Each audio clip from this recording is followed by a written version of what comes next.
So we are live. So welcome to Thursday's Cosmic Conversation. I am Stacy Harder with my mother, Dr. Heather Harder. This is an amazing place that we meet every Thursday. So wherever you are in this world, in this moment, it is the divine perfect moment because you are here with us right now.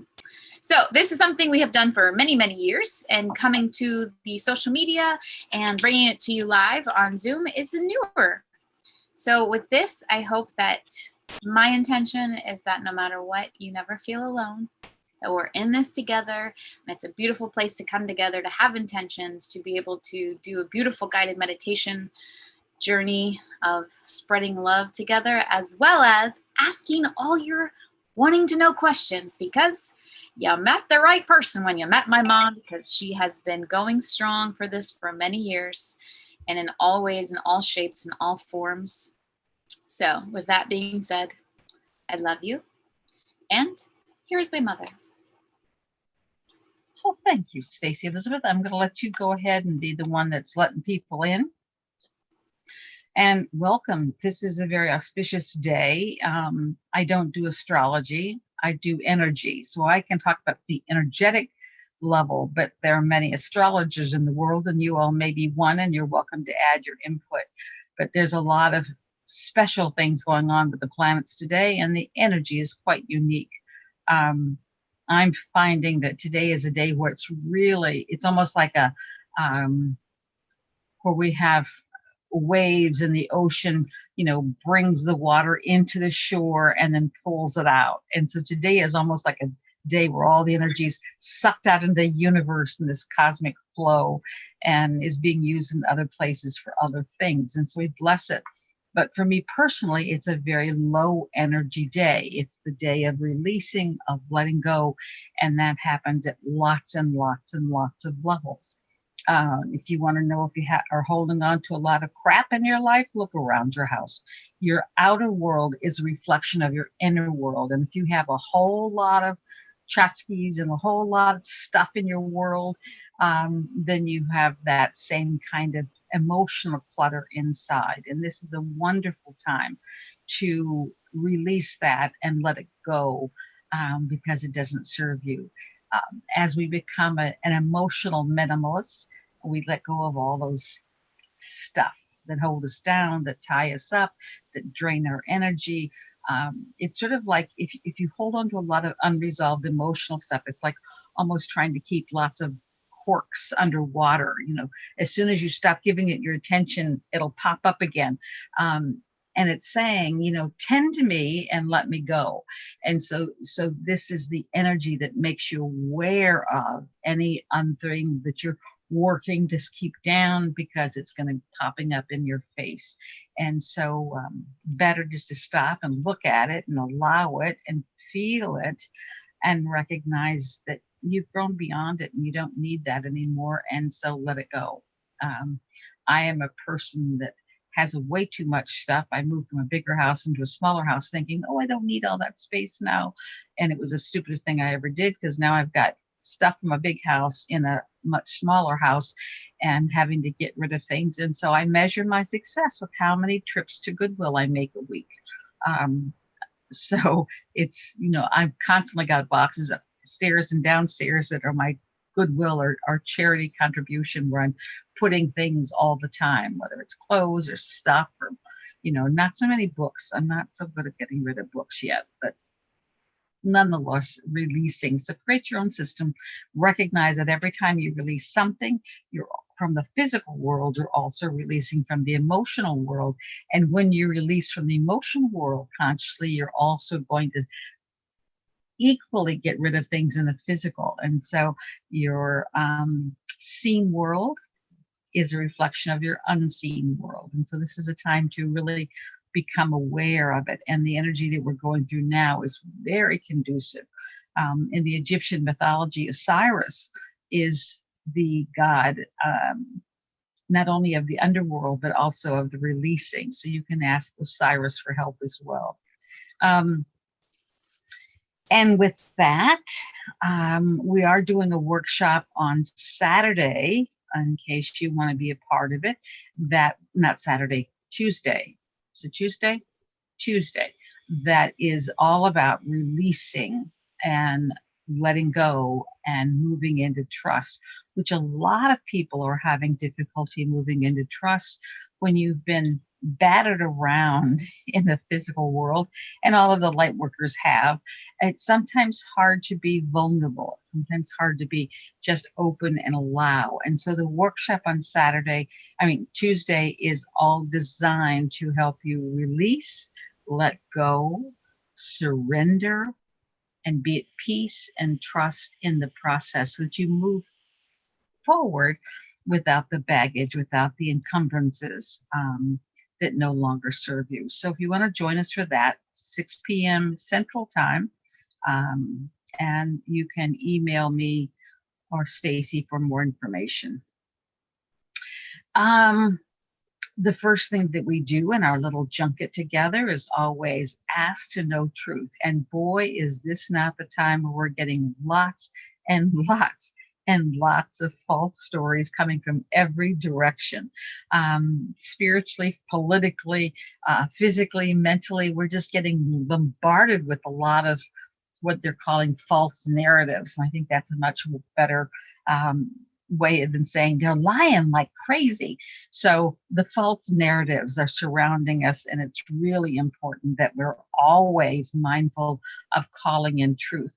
When you ask and know truth, it's like an energetic screen is put up, and all the things that are not truth feel different. You recognize it. You're able to make wiser decisions because truth feels different in your body. Your body is the truth detector. Yet another reason why you want to keep it clear and on point. Your mind is the trickster. If your mind doesn't, if something doesn't resonate with your mind can create a story to make it make sense. And if you find yourself, your mind always justifying or creating these stories to fill in the blanks, then you recognize that your mind is not serving you. The Native Americans called the mind the trickster. But it's the body that will tell you what is truth and what isn't. And that happens in lots of ways. One, you feel it. Some people in their heart, some people in their gut. Some people will get chills when there's something significant they're listening to. There's all kinds of ways that that inner part of you, that soul greatness part of you will say, hey, pay attention. This either serves you or this doesn't. And asking to know truth is the best way to activate that internal truth detector.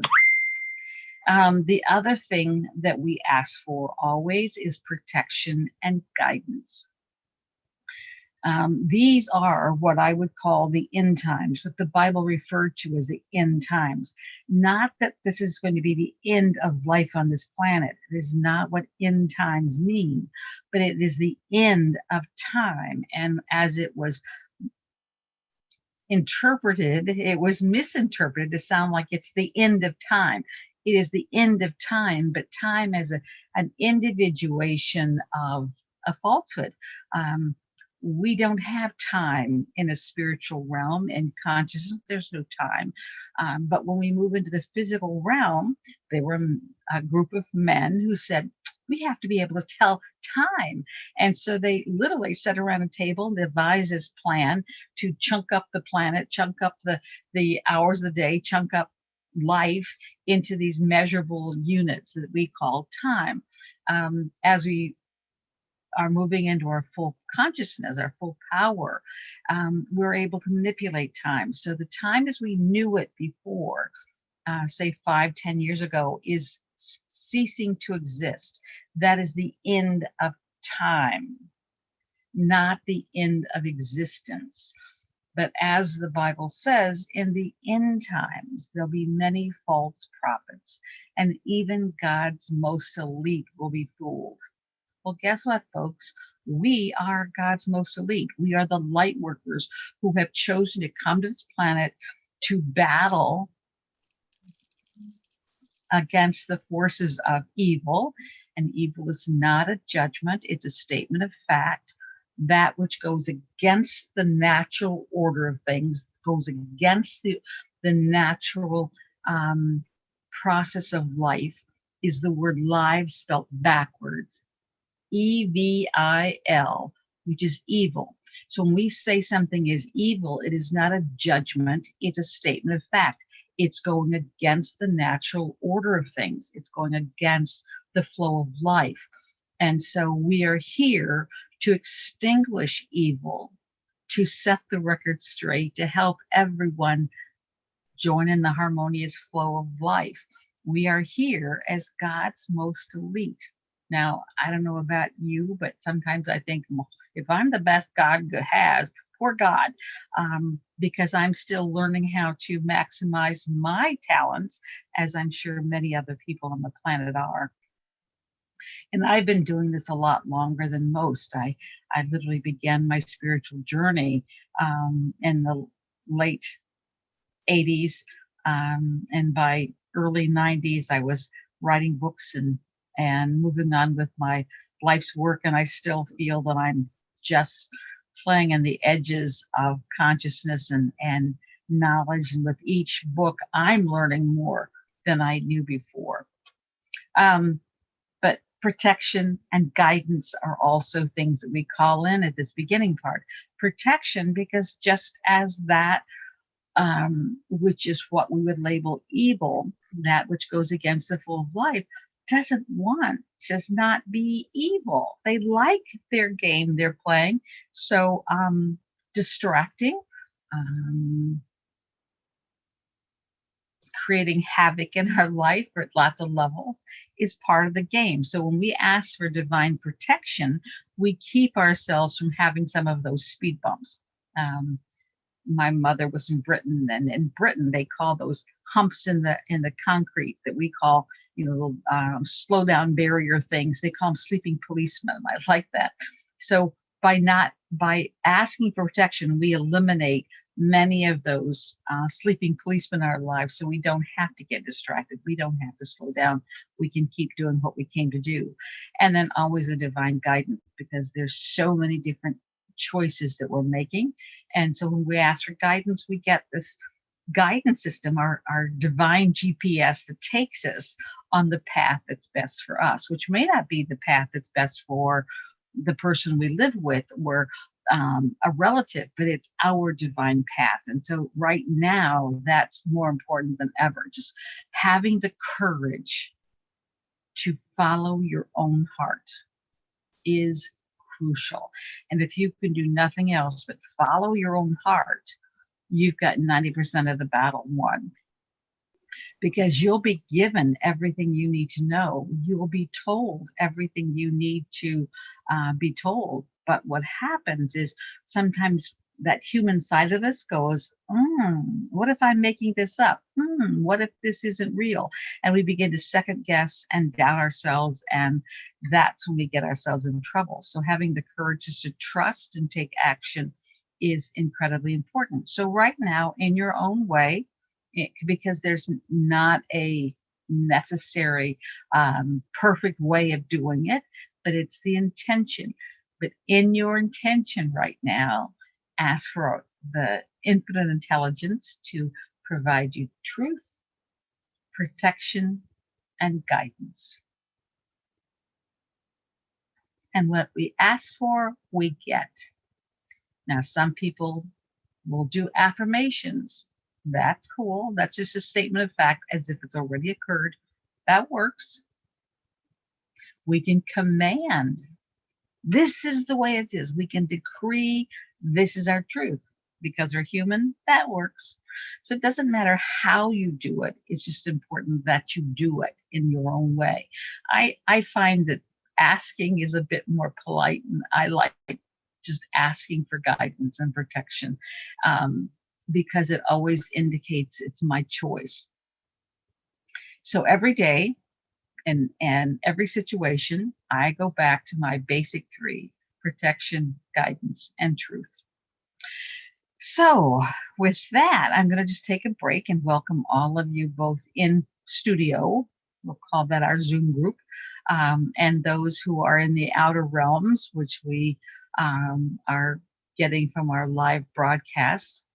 And then to remind you that on Sunday night, same time on Zoom, we do a political conversation. You might notice there's a lot of stuff going on politically right now on the planet, and that political process is still exceedingly important for the outcome of the planet. So recognizing our role in that, recognizing how it's working, what's going on, is extremely important. And so if you'd like to join us on our political conversation on Sunday night, Stacy, you want to say the Zoom link for Sunday night, and then give the Zoom link for tonight in case anybody who's listening to us live may want to come in studio. That's a great thing. The only thing is, okay, I have it. Okay. I just put it on my desk, so that's why I'm like, well, okay. So the Spirituality Meets Politics is the same time, 4 p.m. Pacific on Sundays. We don't do it fully broadcasted because it's a private conversation, so you can talk freely and not be censored. And that is 831-755-38434. And that is on Sunday, same time. And then this time is the same every week, and that is 428-733-218 on Zoom for Cosmic Conversations on Thursdays. And then also we will talk later as well. There is a upcoming class, masterclass that Mom is teaching, and that's at $22 for Tuesday. If you're interested in that masterclass, we will have some more information about that as well. Thank you, Stacy. My pleasure. And if you're watching it, feel free to screenshot it if that helps as well. Love you. I could do both at the same time. So we'll do 1, 2, buckle my shoe, 3, 4, hit the floor. All right. Okay, back to you. Okay, thanks. And I do recommend that you go to my website and sign up for my mailing list, or email me with your mailing email, because with the incredibly fragile position on the social media, that these numbers could change as soon as we get kicked off something. So, and there are now people who are getting their Zoom accounts closed down. So as soon as someone doesn't like what you're saying, there's a chance of losing it. So by being on my private email list, then you will get notices if we have to move. And that's Heather at heatherharder.com. Heather at heatherharder.com. You can always go to heatherharder.com as well. Thank you. Mm-hmm. So with that, one of the things that we do while we're on these calls, which is an important part of our calls, is to play with the light. As light workers or light volunteers, we're here to use the light. It's hard to imagine how powerful this tool is that is at all of our hands. When we play with the light, when we use the light for different things, literally we are changing the direction of the planet. It's hard to fathom how powerful it is. Many people understand Reiki or use different energetic healing techniques, and you're just using energy, but that energy aligns that issue into divine balance and can be healed in the moment if you get the right person using the right energy combination. So at one point in time, we didn't have access to light. The only light we had was the sun. So we got up with the sun, we went to bed with the sun. And that was how our life was. And then we discovered fire. And now we could stay up and we could do all kinds of things because we had fire. And then we learned how to control fire, and we could create candles and things where we could move the light, we could have the light. And we began to use mirrors to focus the light and to magnify the light. We began to play with the light. And then, of course, our dear Thomas Edison came by and created our electric light bulb, drastically, because now by flipping a switch, we can have the brightest of bright. We can operate, we can focus the light into all kinds of things. And then as we continue to use the light, we found that we could focus the light and make it into lasers. And lasers now are used to cut down mountains. They're used to remove cataracts. And we now have a laser cannon that's up in the ethers with the satellites that can shoot over 1,000 miles and blow up whatever it's focused on. And it's just light. So when you are sending light, and light, love, God all carry the same vibration. You are a arm of the divine. You are what I call a little godlet. And because of that, you are entitled. You by inheritance, you have the ability to use this light in a very powerful way. And so as we send light, as we infuse things with light, we're literally changing the molecular structure of those things. There is nothing more powerful in all the universe than the light that we use intentionally. And as you change your vibration, as you change your dimension, the light that you use becomes more powerful. So if someone is just awakening and sort of playing with the light and they're not quite sure what they're doing and they have a lot of doubts, their light is going to be as powerful as someone who's confidently shooting these light beams around the planet because they've been doing it forever and has seen the results of this light. And so it really is important. The more you send light, the more you will recognize the ripple that you're putting into the universe and how it changes things in a profound way. When you send light or love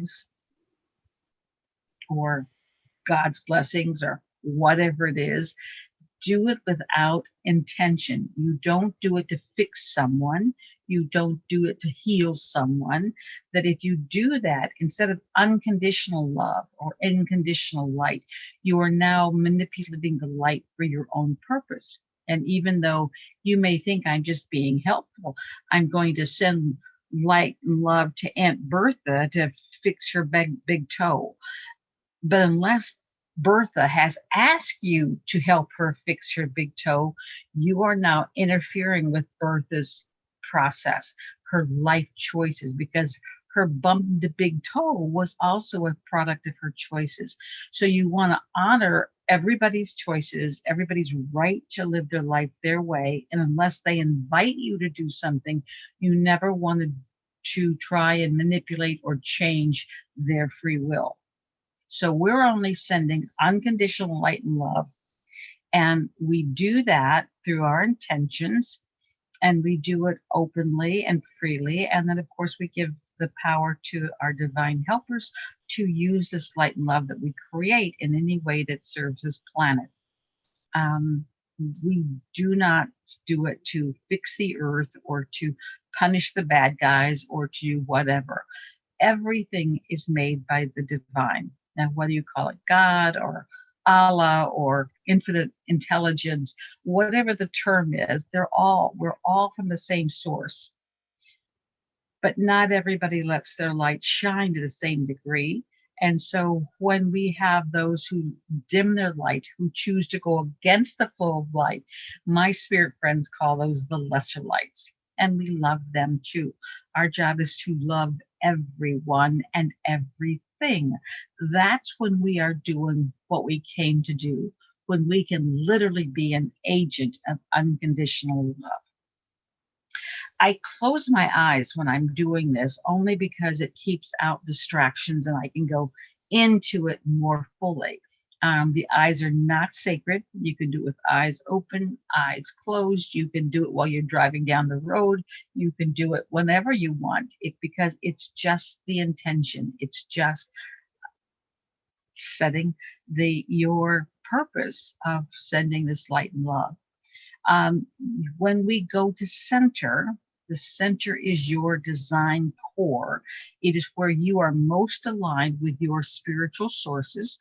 And so when we go to center, I also call that your happy place. It's an imaginary place. It can be anything and look like anything that you want. I've had people have it look like their living room or their kitchen. I've had people, mine is a beach. I love beaches. So mine is the beautiful beach that I experienced one time in Bali, and it was life changing. But it can be anything, and it can be nothing. It can be just a big old void. Some people, when they go into these reflective moments, see things. Some people don't. Some people hear things. Some people don't. Some people feel things. Some people don't. When you're setting your intention to do it, just trust that it's happening, even if you don't have any of the trappings of what's going on. It's the intention that is carrying the power. So, with that, we're going to go to our center, our place of divine connection, whatever that looks like for you. Do it open-eyed or closed-eyed, doesn't make any difference. We put way too much energy in all the trappings when they are very insignificant. So go to the center, to your center. And I like to imagine it's a big pillar of light that I step into, and this light connects the core of the earth to the heavens. It goes up as far as I can see, it goes down as far as I can imagine. And this is the exchange point. We are that in between the heavenly energies and the earthly anchoring. When you need to anchor, just go into this core and send your light into the earth and let the earth fill you with this earthly energy. It's a very good grounding tool. When you want to be uplifted, just put more awareness in that flow of energy going up to the heavens and coming back, because it's never in one direction, it's always in and out. We are here to be the ambassador of heavenly energy to earthly experience. We are here to anchor heaven to earth. You know, every time you say the Lord's Prayer, it's a great affirmation, re-intention of bringing heaven to earth. And that's what we're doing. So in this place, just let this energy flow to you and through you. If you're feeling low, sometimes energetically we can feel a bit low, step in here to get refilled. Just imagine it's your own personal refueling station. This is where you are most in power, because you are connected to all of your divine sources and resources. In this place, imagine the light that you are growing and expanding, almost like a bubble around you, and this light grows and grows and grows. And this light combines with all those on this call, whether in the studio or in the ethers. Just imagine that light combining with all those of like intent. And then in the heavens, there are many, many, many layers of individuals, of beings that are here to also support this planet and its transition. So invite them to join us with this love and light. And just feel this love and light expand and grow. And then take a deep breath and anchor this energy, because our body is this incredible conduit for this energy. And the more you purify, the more you keep your body in tip-top shape and in divine health, the more light and love you're able to carry and use. So let this light come through you and to you and into the earth. We're going to begin by filling every cell in, on, and around this planet with love, with light. And we know that throughout this planet, there are many, many crevices and tunnels and openings and caves that have been created intentionally and by nature. And we're going to fill every one with love. Just imagine this love energy being billowy, iridescent clouds of divine energy. And every crevice on this planet is going to be filled with love. Every space between molecules is filled with love. every mine, every lake that's been dug, every alteration, this planet that's been made is going to be filled with love. And then we're going to imagine that light and love growing still, growing bigger and bigger and filling every living creature in, on, and around this planet with this divine love. And our gratitude for the role they play in stabilizing this planet, from the smallest one cell creature to the largest creature on land, in the air, and seas. Just fill them all with love and our deep gratitude for existing. And we can even love the ones that have left the planet. Just thank them for their role in this planet. And then empower this love and light still and send it out into the atmosphere. The atmosphere is to this planet as our skin is to our body. It's extremely important for its health and well-being. It protects it, just like our skin protects us. And so we're going to just fill this outer layer with love. See it like hot caramel surrounding this planet. And we have those on this planet who have, for their own agendas, their own purpose, their own reasons, defied this planet and its atmosphere. They've manipulated, injured. We're just going to love those two. Whatever they are, however they are, whatever form they take, we're just going to love them.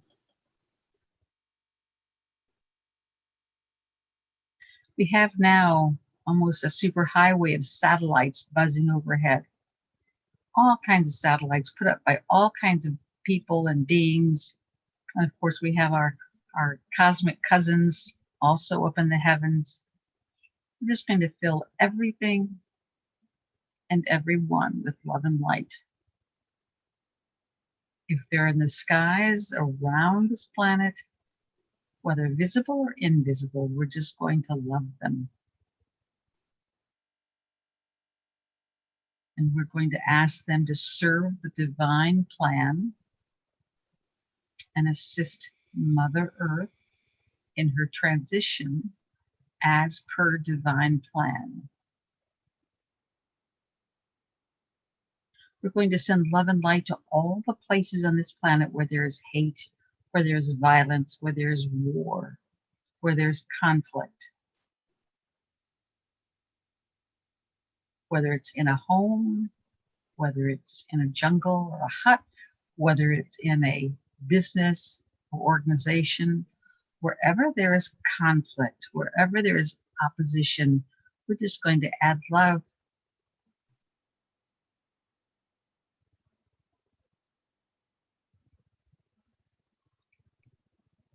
And then we have, of course, our collective consciousness. Everyone who's ever been on this planet or ever will be on this planet, who are on this planet now, have contributed to this mass consciousness. It's very important for the action taken on the planet, and our job is just to love it.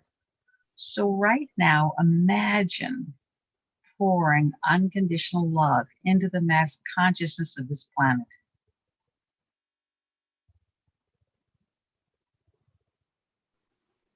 Unconditional love, unconditional light. Just love them.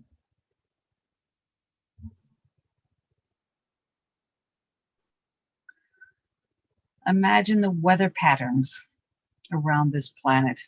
The weather patterns are a very important part of stabilizing this planet. The weather patterns are how Earth finds balance when she is out of balance.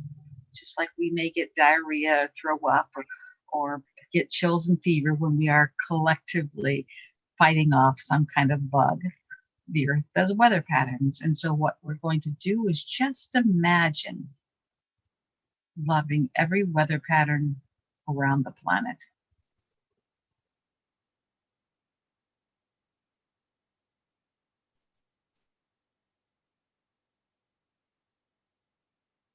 And whenever the news reports weather, just love it.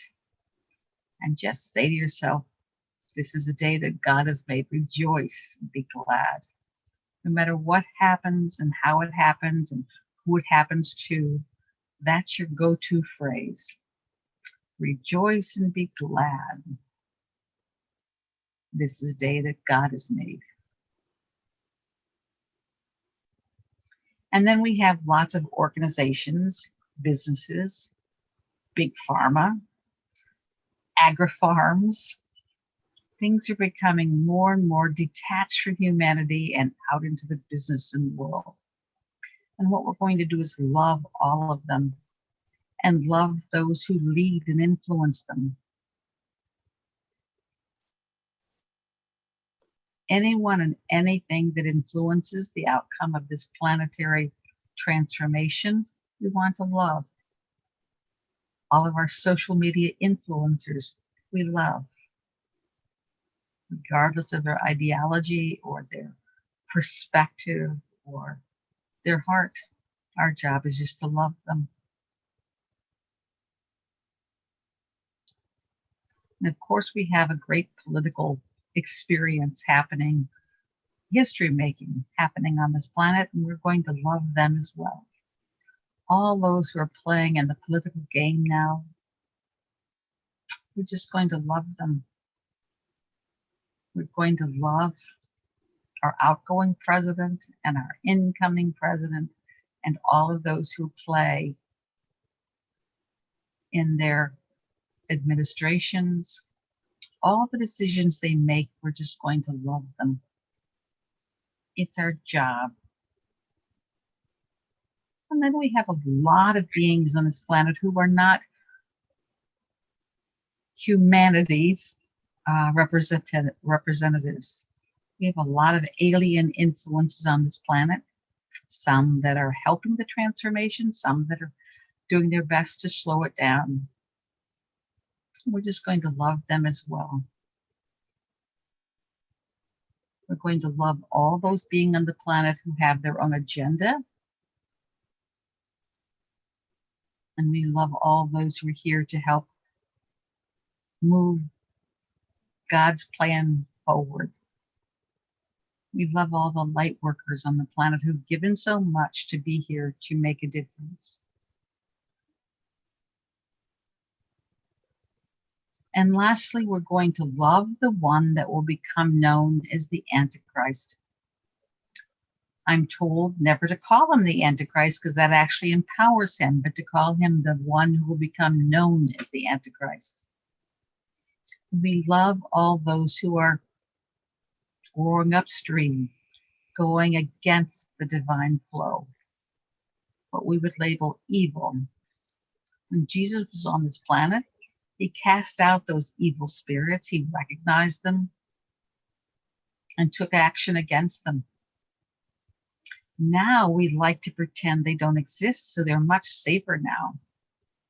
It's like if you don't see the cockroaches, you don't get out the bug spray to do them in.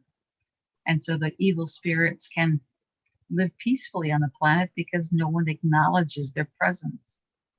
So we're just going to imagine our bug spray is love. And we're going to spray every dark corner, every dark heart, every dark crevice on this planet where an evil spirit can reside. We're just going to shine the light, fill it with love, and be grateful for this divine drama that's unfolding. And then we're going to send love to ourselves intentionally, because each one of us are being asked to step into a leadership position, step into full empowerment, full acknowledgement in order to help make a difference And that requires a lot of courage, a lot of love. And then we're going to send this love and light out to anyone and everyone on the planet who needs or wants this love. And we're going to give permission to the angels to use this love in any way that serves this planet and its people.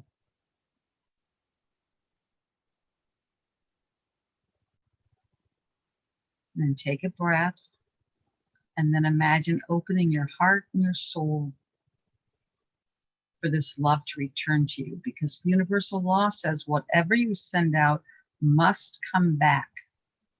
So if you put out an angry word, you're going to get that angry word back. It's the law. So when we send out this love and light, it comes back to us. So just open yourself and let this love come back to you. Feel how it feels as it permeates every cell of your being.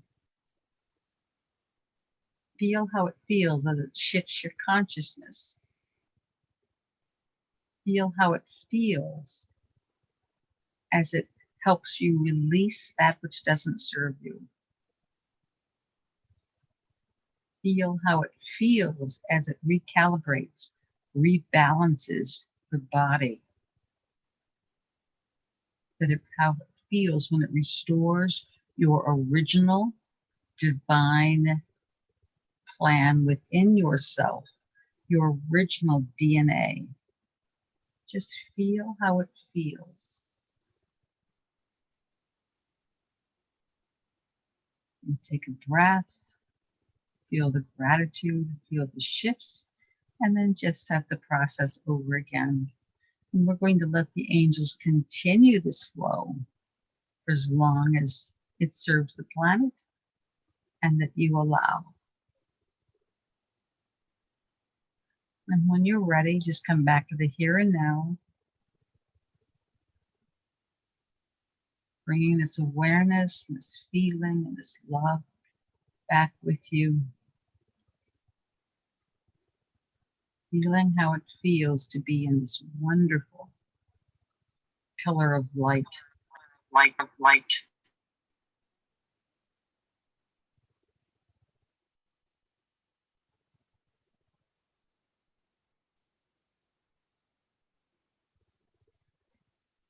When you're ready,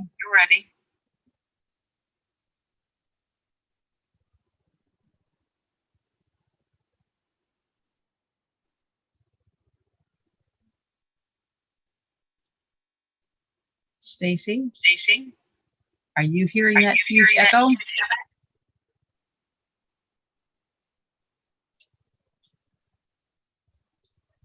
Trina says she. I can hear it. Yeah, it's really, I'm glad it happened at the end. It's not there now. Not Yeah, sure no. what happened, but it was very soul jolting. Yes. Okay. All right. So anybody have any questions or comments or reactions they want to share? And Stacy, if there's anybody posting things, and I'm going to call them the ethers. So anybody posting anything in the ethers, you're welcome to share what they're sharing.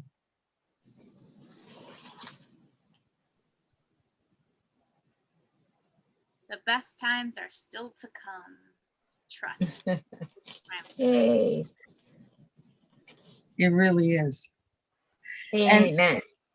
If, you know, again, if you recognize that we're going to have some, like a roller coaster, you go down in order to go up again, and things get faster and things get slower and things get scary and things get less scary. That's the game that we're in right now. It will not be a smooth, no bump kind of experience. We're in a roller coaster.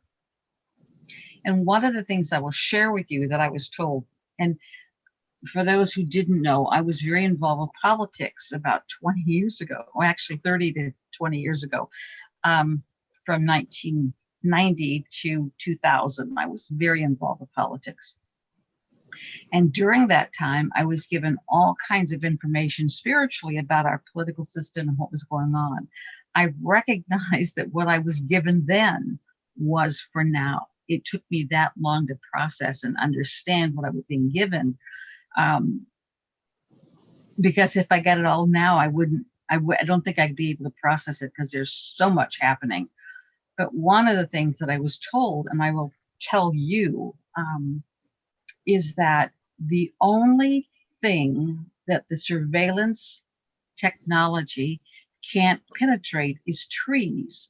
So if you have secrets to tell, if you have something you want to say in private, go out into the park or into some kind of tree system and just keep moving so that nothing can find its way through the trees. And it's why, as they're putting this new 5G technology in, which is both a receiver and a sender, many cities are cutting down trees because it blocks the signals.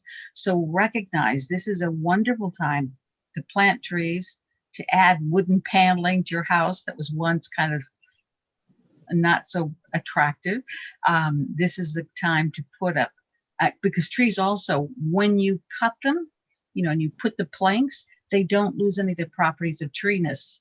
They still filter the air, they still block the signals, they still do those. Especially your bedroom can be very powerful for lining with trees. Once you seal it, like with a varnish or paint, then it loses its treeness. But as long as you don't seal it, it still acts as a buffer. And so for those people who are very sensitive to this energetic mishmash that's going on the planet, recognizing the power of trees can be very helpful. When I was told this, again, 20, 30 years ago, I had the chance of talking to someone who was very high up in naval intelligence. And I asked him, I said, is that true? And he looked at me kind of strange, because how'd you know that? And I said, doesn't matter how I know. Is that true? And he said, yes, but very few people know that. It's like, okay. And that we may get to a time where information is shared through these little hubs of information. And I do highly recommend going, and it's on YouTube free of charge, and watching one of the old versions. I watched the one from 1956 of the 1984, because it really does give you a sense of what could be if we aren't able to prevent a lot of the things that could be down the pike. But knowing how to be able to share without being overheard, or taking and creating wooden boxes to put your cell phones in, and then not having with you all the time, so that you're not constantly being monitored and injected with this energy. Because when those things are sending out energy, we now know, and will be a scandal, I'm sure, in time to come, that energy that's coming out from the cell phone is impacting your body and is creating a cancer-prone area. So the more you can put your cell phone in wood boxes at night, away from your head, the better. So just be mindful. Follow your heart. Anybody have any questions? Stacy, you want to read anything? Well, just a quick question. So if you did a wood box, but it was paint on the outside, but the raw wood was on the inside and the phone is in there, does that still? It helps. It helps. The thicker the wood, the better off it is. If it's a little thin veneer, not so much. Yeah, see hers. I don't know what the bottom is like, but that would be much better at cutting down the energy vibe that's being around you. And best to have it out of your room when you're sleeping. But it's sending, all the monitoring that's happening through your cell phones. It's because it's taking in information as well as sending it out. And energetically, it's now contaminating your body. So the more you can protect yourself from it, the better. Well, someone was saying that they've had a weird day, lights flickering and turning on and off, that the weather's been crazy there, and they don't know if it's affected the electrical stuff, but she already blew up 3 light bulbs in their room in just a few hours and was making her nervous. And then some severe storms of rain related. And then she said, I had slight anxiety. And then after we just did the meditation, she said, this made it just go away. Thank you. With the big. Well, first of all, where is she located? Ask her. It's Esme. Okay. Well, you kind of just asked her, so we'll see. It takes a few seconds for the delay. I forget that when I talk, she hears me, but I'd like to know where she's located. But yes, and my computer, I mean, was just, I couldn't do anything on it all day long because my computer was all acting up. So I had that same kind of thing, and my body was acting up. It was like I was just unplugged. My light bulbs were burning out in my body. I just had a very hard time functioning today, and that's not typical for me at all. So yeah. I had Isn't light this- bulbs burning out yesterday too. You had what? Really? Light bulbs burning out yesterday too. So Well, what happens is the energy flux, when it's steady, everything sort of reacts normally. But when it bubbles in and out, because our whole energetic system is being altered, it throws things out. It like one time I had an energy surge in the house that I was in, and it blew out every electronic appliance, my TV, everything was gone. Well, but it was a big storm surge.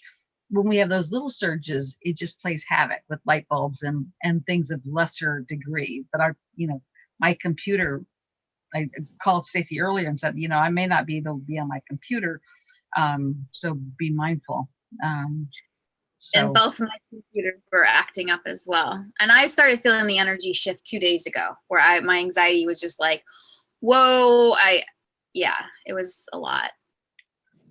But So when it's shift. happened, go right into that gratitude, and this is a day that God has made. Rejoice and be glad, and thank that light bulb for the service it gave. And instead of going into anxiety or fear or anything else, go into that energy that's very powerful, because and we've talked about it before, those forces that want to take over the planet want to get us into crazies, into anxiety, into static, because that feeds them. As you've talked about in the past, that which goes against the flow of life, those evil forces, and again, that's not a judgment, it's a statement of fact, have to feed off something. The process, when you go against the flow of life, you self-extinguish, you lose your energy, you cannot sustain it. And so those that are going against the flow of life have to find a source to energize them. And so if I can make you angry, if I can make you upset, I can feed off that energy that I've created within you. If I can make you unhappy or angry, I now have the potential of making you a convert to my team. And so that the things that are what we would call evil have to find new ways of feeding. So if you allow yourself to get into this, oh shit, oh my gosh, I can't believe this is happening, then literally you're feeding the monster. So don't do it. Just go immediately into, oh, isn't this wonderful? I'm being tested, and I've just given myself an A+ because I'm still so in love. And this is a day that God has made, and rejoice and be glad. And okay. So, but when we talked earlier about protection and guidance, these are some of the things you can be protected from. If you don't need to go through it, if the planet doesn't need to go through it, you're literally eliminating them. We have to go through some. It's part of our journey. So you may not get luck from everything, but you'll get rid of the things that aren't necessary for your development or for the planet's transformation. Because we have to get to all the uglies. How do I say this? There's a lot of people on the planet who don't recognize the uglies. They don't see the destruction happening. They don't, they're being blinded by manipulation, by greed, by blackmail, by mind control. There's all kinds of reasons why we have lots and lots of people who are sort of anesthetized to the truth. So in order to have the planet shift dimensions, we have to get a lot more people aware. So it may have to get lots uglier before we get those going, holy cow, what's happened? We got to stop this. And we just have to trust.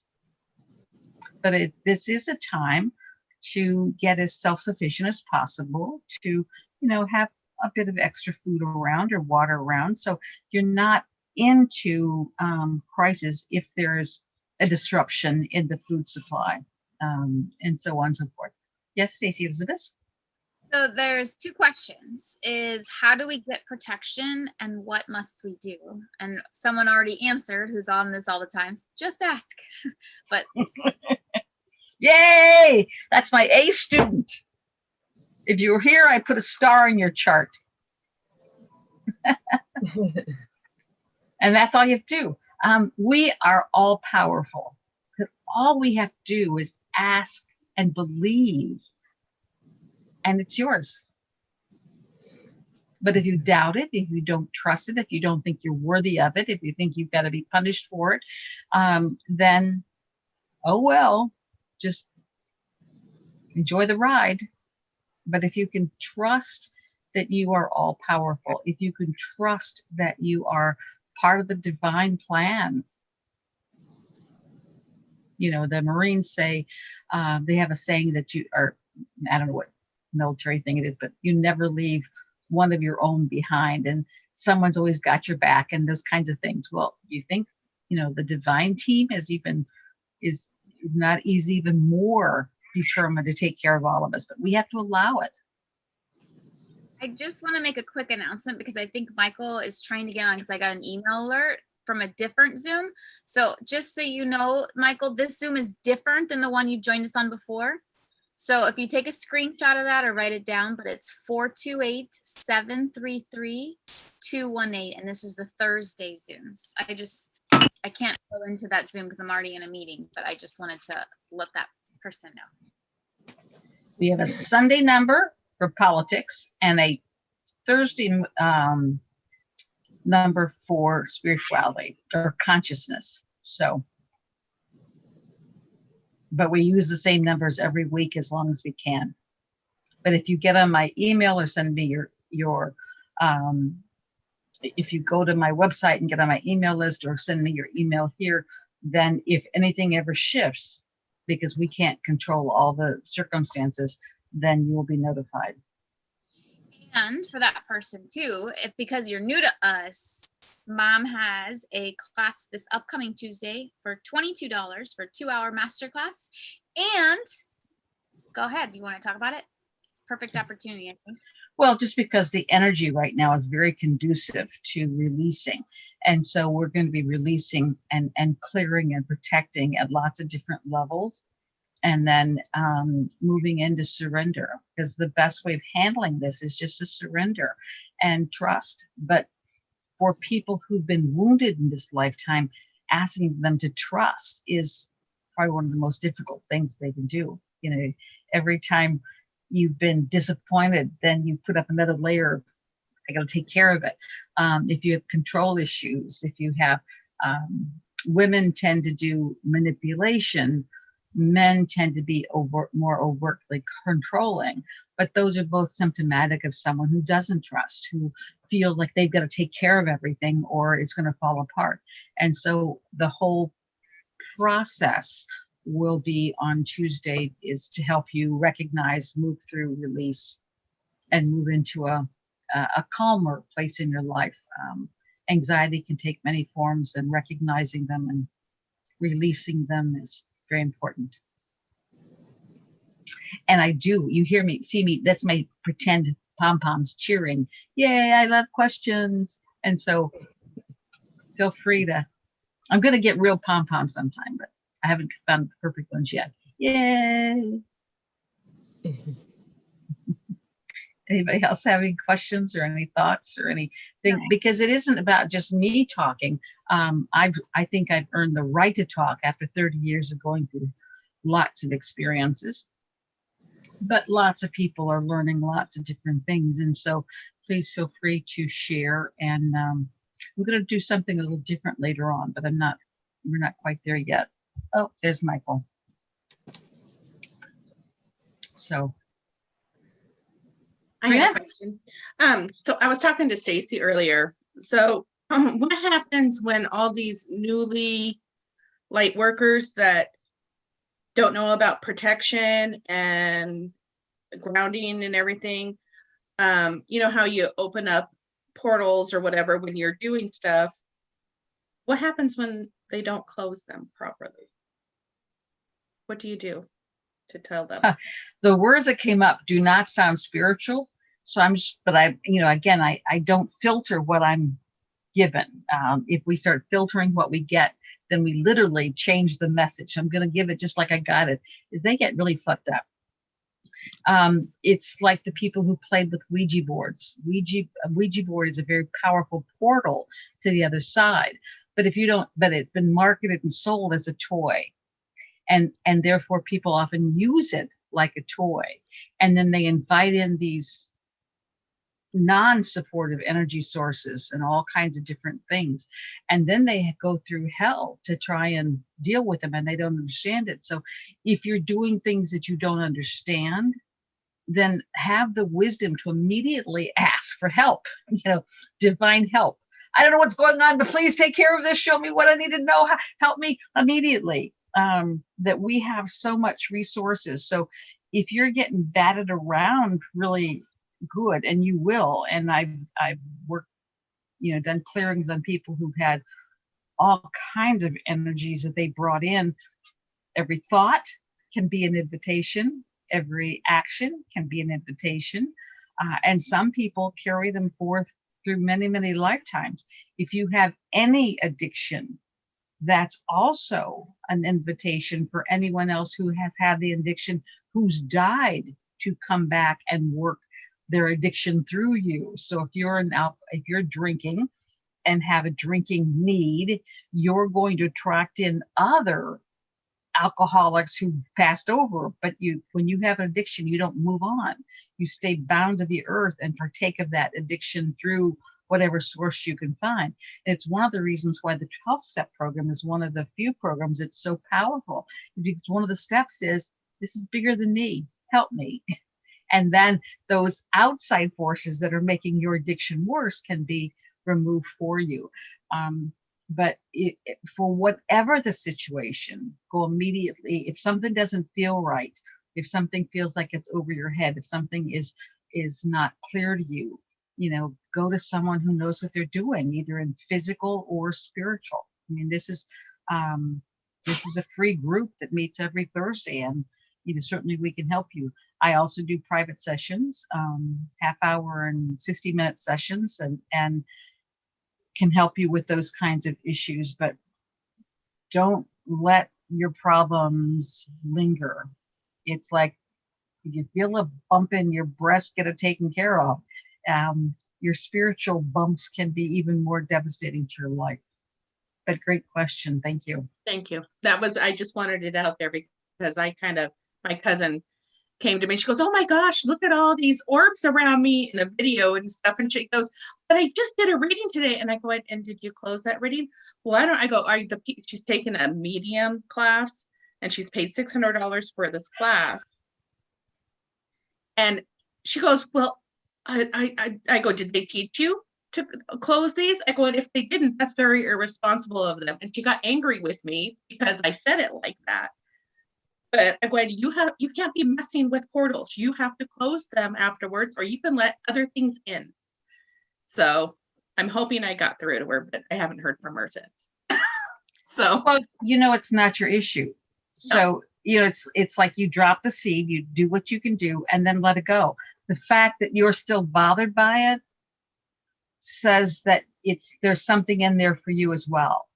And I don't know what it is, but if you're bothered by anything, it's because there's a lesson there for you. No, I just know with all the energies going on right now and all these light workers that are waking up, that's what my concern is. So I wanted you to have it publicly so they know. That's fine. Thank you. And these are on Stacy's Facebook, YouTube channel. Just my name, Stacy Harder, STACI before E, except after C, unless your name is Stacy. And then it's not softer, but harder. I love you that. Can you guys watch it or refer it, and then at some point. it took me about 25, 30 years to realize why I always spell CIE words wrong, or CEI, because it's habitual. CIE, it's how I spell my name. So my whole life I've always spelled those words wrong. And anyways, yeah. I prefer Okay. E except after C, right? Unless your name is Stacy. Yeah. I added that last round, unless your name is Stacy. Okay. So, oh, mafioso. Okay. So there's Hey, and welcome, another- Michael. and another question, that I would like, actually, I'm gonna have Sam ask it because it's her question, and I know you can pick up on the energy of the question. So, Okay. And you can also write in the chat if you have questions, and then Stacy can read those as well if you don't want to do that. Okay. Yeah, I did do that, and then Stacy, I guess, thought it was better for me to ask, right? well, because she can ask Stacy has strong opinions, and That- best just to go along with them because Stacy is Stacy. Absolutely. Apple tree, right? Yes, thank you, Sam. And because I've known you now, Sam, I think for 20 some years myself. Yeah.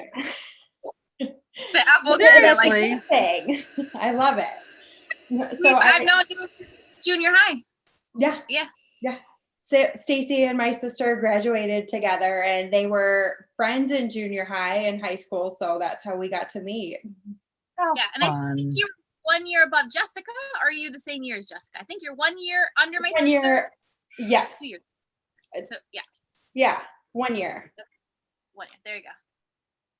No, so I was asking Stacy in the chat, or a direct message to her, is I was telling her that the kids and I have been experiencing activity at our house. It's noises coming from my son's closet, like something has crashed in there and we don't find anything. Last weekend, it was me home by myself, and an onion literally went out of the fruit bowl from our kitchen island onto the ground, to my daughter hearing things as well, where I still get scared, not gonna lie, from time to time, but I know I can refocus my energy, get grounded, fill this entire space with white light. But then trying to get 11 and 12-year-old to do that is a little bit more difficult. So I asked Stacy for advice on how to make them feel safer and protected when those type of activities happen.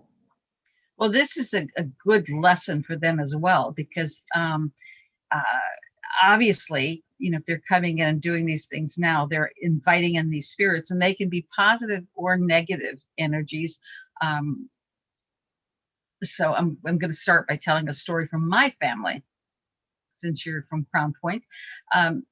When my oldest daughter was around 13, 14, she's very powerful and spiritually aligned, and somehow she had invited in a lot of spirits from her past lives, and so the house was just sort of alive. And so I said, we've got to deal with these. And she was kind of, oh, I gotta go out, and so she was kind of blowing me off, and I said, okay, it's my house, you invited them in, so they've all got to stay in your room, that they're not allowed to any place else in the house. These are part of your room now. And she just sort of kind of thing. Somehow they did not understand my brilliance, but nonetheless. So when she came in that evening, she came into my bed in the middle of the night and said, okay, we'll do it tomorrow. And apparently her room was just alive. The curtains were moving and things are falling off the wall, and she was terrified.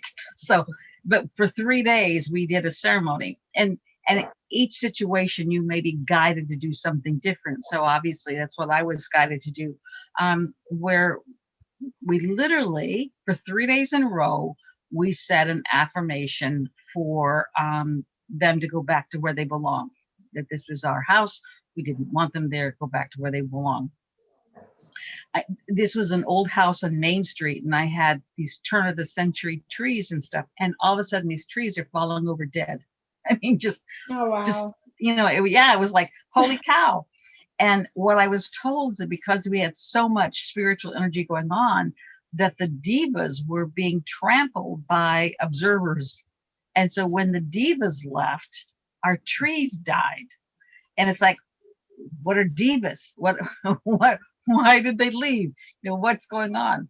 And so then I decided to have, and I had to study what divas were because I didn't know what divas were, but divas are like the angelic realm for plants. And just as we have angels that look after us, there are divas that look out after plants.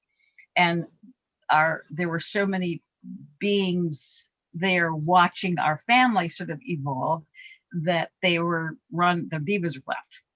And so I literally had a welcome home diva party. And I had all my friends come. We ate in the yard, and Native American tradition says the first bite goes to the ground, and as a gift to the earth. And so everybody had to bring diva presents, which are little rice or little crystals or tobacco. And so we just did this big funny welcome home diva party because I wanted my divas back. And so as strange as it felt, the yard felt alive. It was just amazing. And people who walking down the street would stop and say, "What did you do? Your yard feels so good." And it's like, you wouldn't believe it. But the point is, our spiritual activity on this planet can affect what's going on around us. My divas they didn't have bad energies there. I just had a lot of energies there that were impacting everything. What I would recommend, based on what I know now, is just generic. I would get 4 crystals. You don't have to be fancy or anything, but just 4 crystals. And with your sons, because they're also doing it planted in each corner of your yard. And then imagine those creating a spiritual tent, a light tent around your property. And then sage your house and your yard and ask the angels to remove any energies that do not serve you all. That, what's making the closet go bump in the night could be actually their angelic helpers that want their presence known. So it's not like it has to be a bad energy. But if you're feeling uncomfortable with it, if it's making you afraid, then it doesn't serve you at this point in time. So you just imagine all of the energies that don't serve you being removed and go to where they belong. And that's my go-to line. Go to where they belong, because I don't know where they belong, but I know they don't belong here. And then invite in the angelic helpers that serve you and your family. In Bali, I wish I had it with me. In Bali, they do these carvings of these really ugly, grotesque faces, and they hang them at entryways. Stacey's going to get hers because I brought one back for everybody. And when you come into my house, I've got my Balinese carving, but they're designed to scare away bad spirits so that only good spirits can come in. And so that's another thing and it's just that's hers. That's the mask. But wait, it's not going to Cool. my screen. Hello. Where's my screen? Hang on. And mine looks different, but they're just designed to keep away the bad spirits that they, Mom, hang on. So there she is. So that's the Balinesian. Okay. a gift from her mother. Love it. And that's what I try to teach them. Just imagine the white light protecting you, them being in a bubble basically of white light. And I apologize if you can hear my dog and his other friend playing right now. And letting them know that this is their superpower, good, bad, or indifferent, and to embrace it because they grew up loving superhero movies. And like, this is your superpower. If it is a good spirit. But you also want to teach them their thoughts create reality. And so if they're thinking they're afraid of some boogeyman in the closet, they're literally inviting that boogeyman in. And so they have to move into a confidence that the angels are watching out for them, that, and move into that. I don't know what your religion is, but, just a prayer of protection immediately, so that if anything happens, that they're being taken care of. If they move into fear, they make themselves vulnerable. If they imagine ghosts and stuff going bump in the night, they're making themselves vulnerable. So you want to teach them the skills that reinforce the level of, I got this. I got this. And that's why you want your children to be a part of that process with you. And there's a reason it's happening. So just take advantage of it. Okay, thank you. You're welcome. And that reminds me, you should do a class for kids, Mom. But anyways, I remember as a kid, we would talk to. I would do it for kids and their parents, because someone's got to be there to reinforce it and stuff. And a lot of times, if it just the kids come, they get the information, but parents can alter, change, distort because they're not on the same page. So it would have to be a child and a parent. But you're my scheduler. Do it.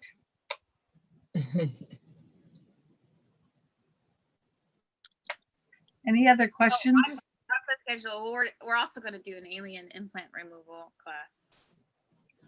I'm amazed that you said that, because usually you don't like me scheduling you. I don't like you doing when I'm here and in the middle of a workshop, you're telling them what I'm doing. It's like I would prefer having a private conversation and having input into the process before it is a public announcement. Well, I have to say, I listen to spirit. When it comes to me, I get the idea, then I share it. But your spirit isn't determining my life. We have to work in cooperation. Okay. As May even said, she always says, no. I said, I know. It's funny. Yeah. But I think that's I can't reward her for doing that. I've told her don't do it in public first. Let's talk about it first. But when she does it in public, I have to say no in order to hold my space. It's my duty. Go ahead. Anyway. Any other questions? Any other thing you want to share? And thank you, Trina, for being so wise to have giving that advice to your daughters. But it really is important, because the generation, okay, I'm one of the, what do they call my group? What's my generation called? I forget. Baby boomer. Baby boomers. I'm a baby boomer. And that each generation afterwards is carrying a bit more of the message. I'm told that I can't possibly, my mind can't wrap around the full truth, that I can only just sort of open the door and get people ways in. And then next generations are going to take it further and further. But the children of your children are going to be the ones that herald in truth. So your sons are getting this at 10, 12, and it'll be much more normal for them. My mother was horrified when I started talking about aliens and energy and talking to people. She couldn't handle it. So I was prying open her reality, and each generation will take it further. And it's okay. Anybody else have any questions or thoughts or? Oh my gosh. I just didn't hear one thing that Stacy said about something about on YouTube. Do you remember that? She's got a YouTube channel, and these calls are live on her YouTube channel. If you search my YouTube channel, you're not going to find them, because this is Stacy's account for her Zoom. So it shows up in her social media, not on mine. Oh, okay. I didn't know they showed up on YouTube. Yeah, but it's a live broadcast on YouTube and I think on Instagram. Okay, cool. So if you want someone else to watch it, or you want to share it with someone, you have to go to Stacy's channel and show it. Okay, got it. But if you ever want to rewatch them, it's nice to be able to go back and rewatch them too. Yeah, for instance, like the light work that we did at the beginning of this thing. If you want to do that every day, then you can go back and watch that beginning part every day, just to remind you to do it. Not that you have to, but some people want you. Yeah, and there's some you want to review, you can go back and watch too. Sometimes it's like when you're doing laundry and those kind of things, I love putting them on just because it's like, oh yeah. And because a lot of this is layered, so you can be at one place and take it in at one level, then in 2 weeks you're at a different place and you'll take it in at a different level. It'll make sense in a different way to you. So it does help to review. Oh, as a friend, Alicia's here. It does help to review the information because you will get it differently with each time. I still go back and read some of the things that I got, 40 years ago, which is kind of amazing. And Sam, one thing I want to add too is because I feel like kids are getting way more advanced, like Mom was saying, they get a lot younger. I mean, we were 3, I think 4, we were doing our own seances. I don't know if Mom remembers this or not, but we had a ghost in the house we called Mary, and we would talk to her, hang out with her, play, and I remember the curtains blowing crazy one day. We're like, oh, the windows, and it's not the windows. There's no vent, there's no windows. It was just, so we had a lot of activity as a child. And so also I would ask them too, if they've seen anything. Do they see, do they hear? But yeah. So I think the most powerful thing you can do for a child is ask questions. Don't make statements. Don't tell them anything. Just to ask and hear what they say. I'll never forget one little boy. And I owned 4 childcare centers for over 20 years, and Alicia's child was at the centers. But it was one, and Stacy was at the centers. Yeah. Yeah. Did you ever go to Small Worlds in Cedar Lake? She went to Maryville. It was, you said childcare, right? Yes. Yeah. Yes. Like probably when I was 4 years old. Yeah. Because I lived in Cedar Lake. Oh, another baby. Which one did you go to? Small World. Is that what you said it was called? Yeah, but I had 3 Small Worlds and 1 Grand Beginning. So what? Cedar Lake. Right. So what was that? Morse, right before? Okay, Cedar Lake. Okay. All right. Yeah. That's interesting. That's fun. Yeah. But look at the ripple that went out. But this was a Maryville Center, a little boy 4, and they're drawing. He had a big paper and he's drawing pictures, and I looked at it, and the inside of me sort of went and it looked like the control panel of an airplane. If you've ever looked inside the cockpit with dials and levers and switches, and it was very technical. It was not at all a child's drawing of 4. It was this incredible thing. And so I asked him, tell me about this. And he said, well, it's the control of my craft. And I said, and so I'm going, craft? And he said, yeah. He said, I'm a pilot for the Ashtar Command. And I thought, holy cow. Again, I'm having all this reaction on the inside. On the outside, I'm calm and serene, but I'm not telling him anything. And I'm thinking, well, maybe his mother has talked about this and he's heard his mother talk about it. So I said, is your mother a part of the Ashtar Command? And he looks at me and goes, well, she is, but she doesn't know she is. I thought, oh my gosh. But with the kids at the centers, just the incredible wisdom, incredible knowledge. And that's what I would teach my staff. Don't tell them anything. Ask questions. Tell me about your drawing. What are you doing? How does this work? And there's a book that I highly recommend, especially for parents, called How Like an Angel Came I Down. And it's an old book written, I think, in the 1800s by Bronson, Emily Bronson, Bronte, anyway. Her father was like a principal, and it's his conversations with children about spirit. And so you literally get a feel for the questions, the dialogues, and how he did that. But he asked them about their souls and their spirits and whatnot. And this one little boy said, how like an angel came I down, talking about coming into his body. And it's quite interesting that how like an angel came I down. But these kids were amazing. I mean, they were all incredible. In fact, Alicia was telling me about something I didn't even know that happened when the center closed. Would you mind sharing your story about your daughter again, Alicia? When we would drive home? Yeah.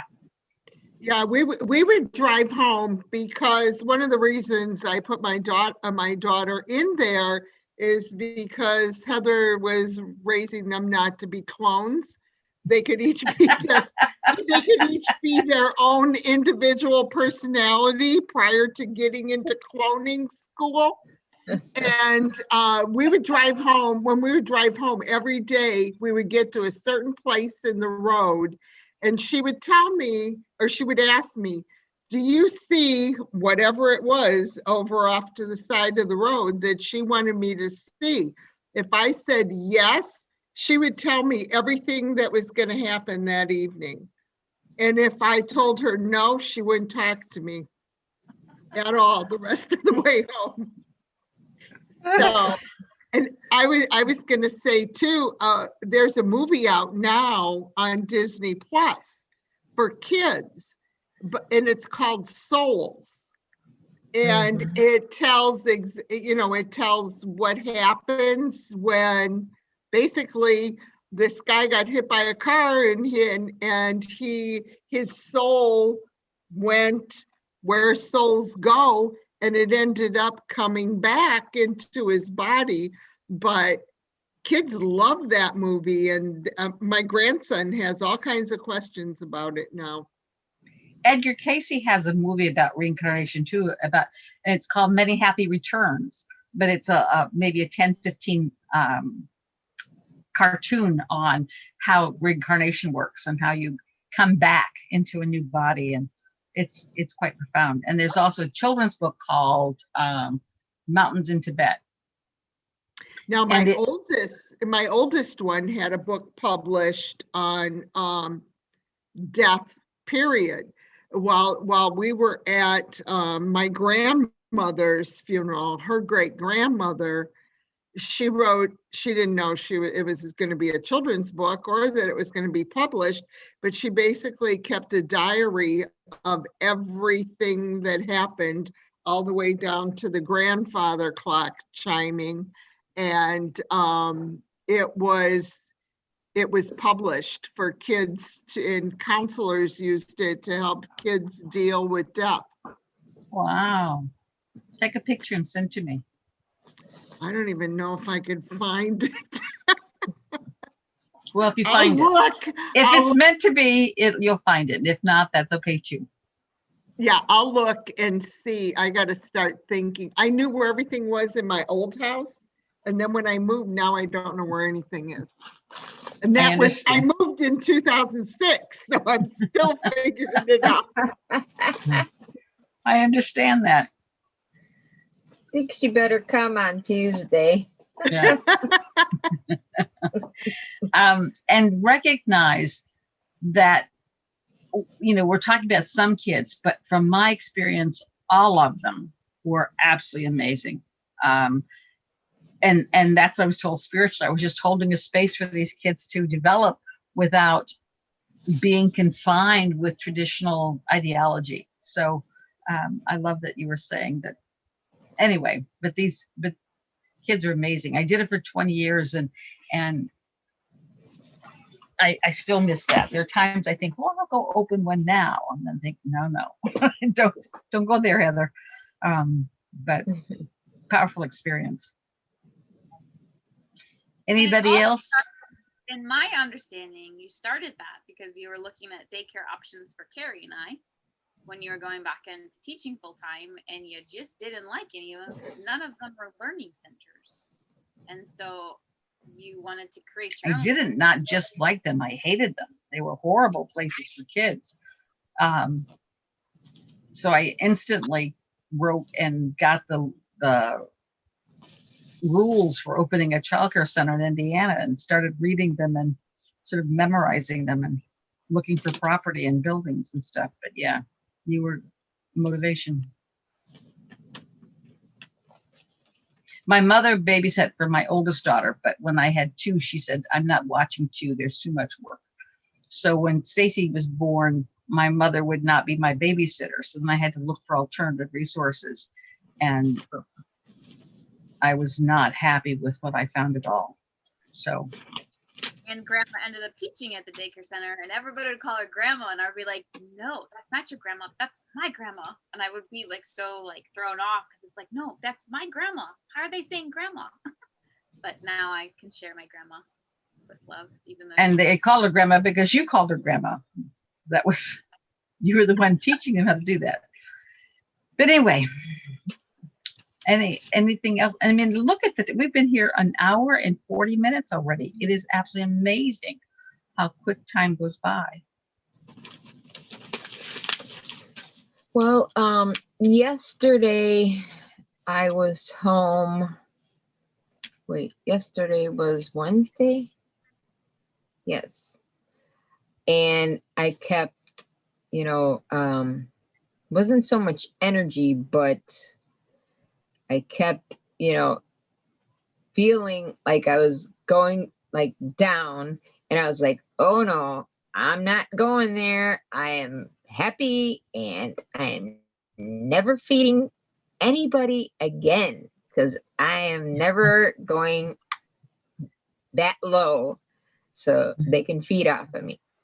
But it reminded me, I used to have these dreams of snakes in the house, and they would just come like up through the walls like of the basement, and I always wondered what that meant. And now I like think that they meant that these reptilians were feeding off of my negative, emotions and energies or whatever.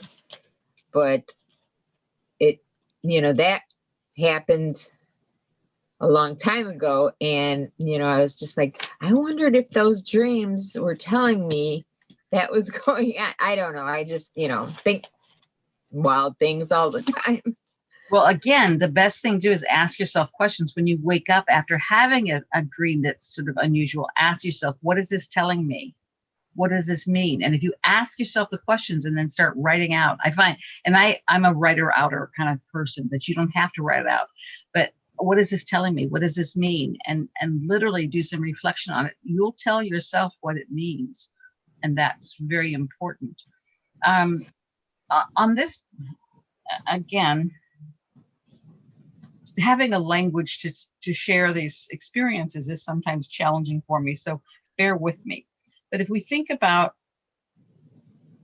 a popsicle, we've all had popsicles. And if I want to share a popsicle, I broke it in half and gave somebody else half my popsicle. Well, if you can imagine your soul being like a multi-layered popsicle, and that you have so much soul energy. So if you want to do different things with the soul energy, you literally give part of it away for them to use. And right now on this planet, we're aware of what's going on in our conscious three-dimensional world, but things are happening at so many different levels that we're literally giving part of our soul energy to different layers to work at different experiences. So there's a part of us that are here in third dimension and we're doing the dishes and cleaning the house, but there's a part of us that's also on craft, and there's a part of us that are out like a Star Wars movie doing different things. And so there's a lot of different aspects that's doing different things. And so we can have more of our soul energy out doing something else that needs to be done that's much more important. And we can be absolutely exhausted and not understand, like, I can't even get up. I have to take a nap to walk upstairs. And it's because a lot of our energy is off doing something else. When I get into that state, and this was one of those days, then the first thing I do is say, thank you for this day.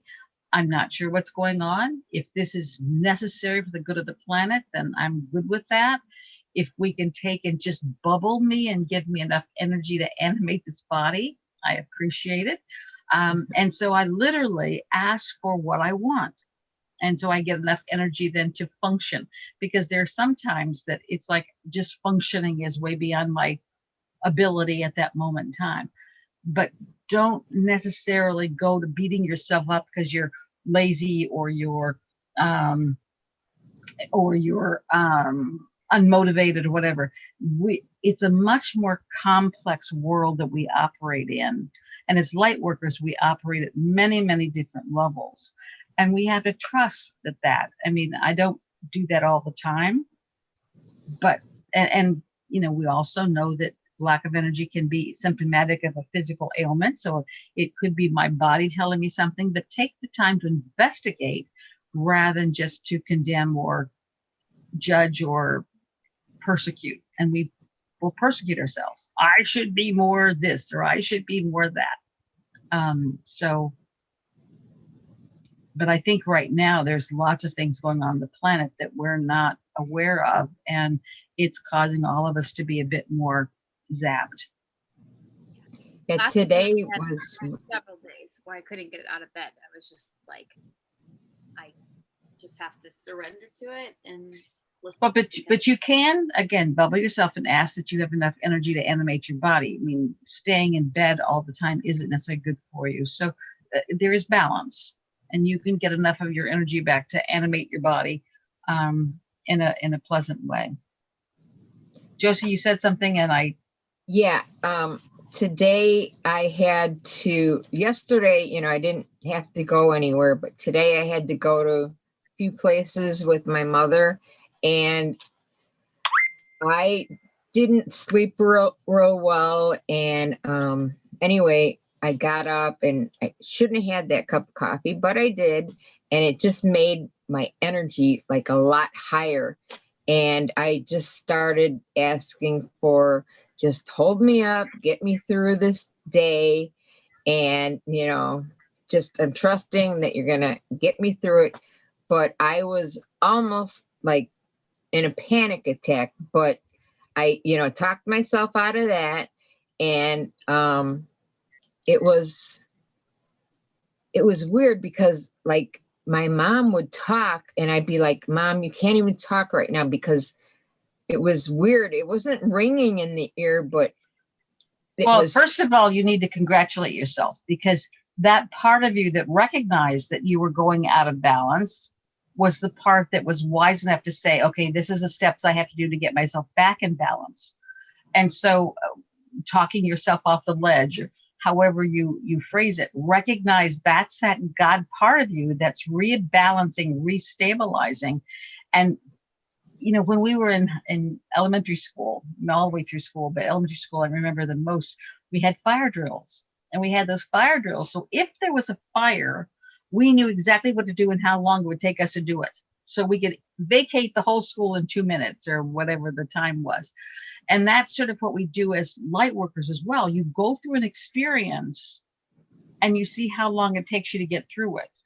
And let's say it took you 5 minutes to talk yourself down. The next time it starts coming, you can do it in 2 minutes. And the next time it happens, you can catch it immediately and stop yourself. That's the mastery of our bodies. We begin to take mastery over our physical body because it carries the symptoms, our mind, which creates the situation, but our soul spirit is the one that is literally gaining mastery over this process.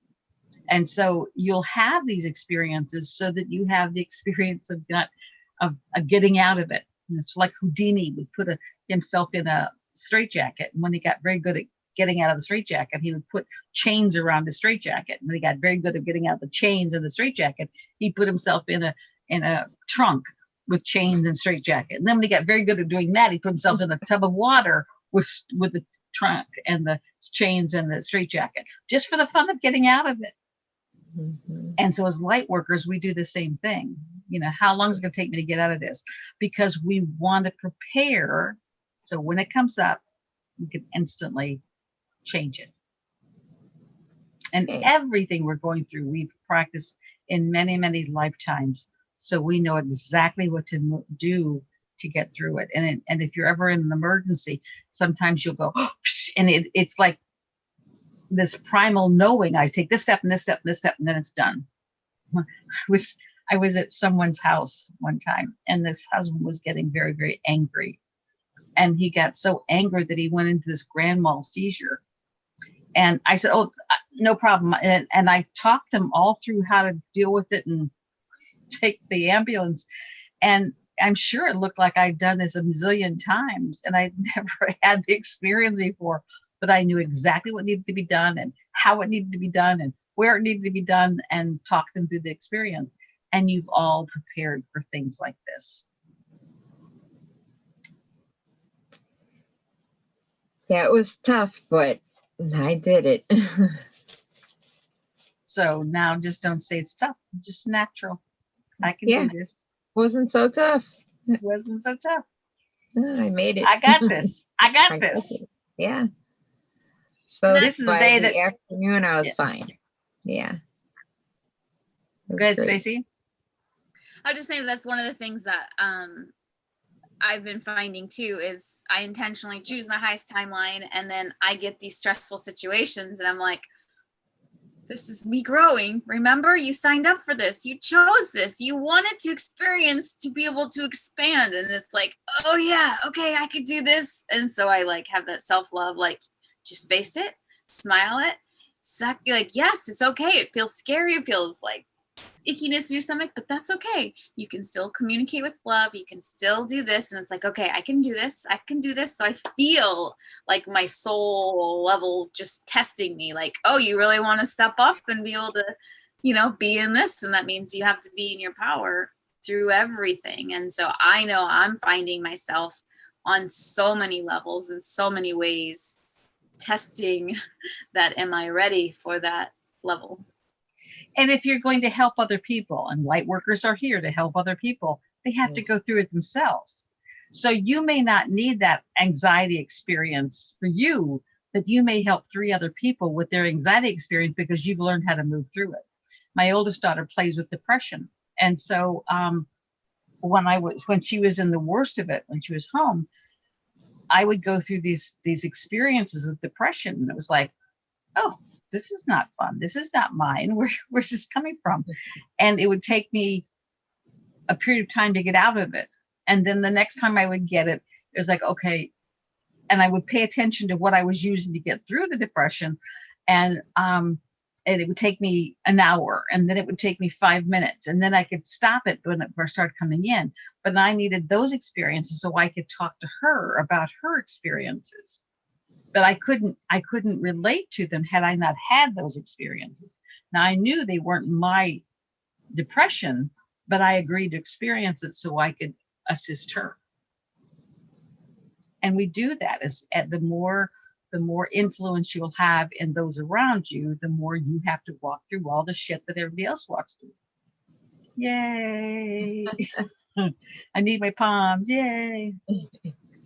Yeah, because I heard we're gonna have to be helping so many people that, aren't waking up and, Then the that's their business. stragglers. Yeah, And- it's their business. They're exactly where they need to be. So if they're not waking up, it's not their time yet. Just trust. And you just be the best beacon of light that you can be.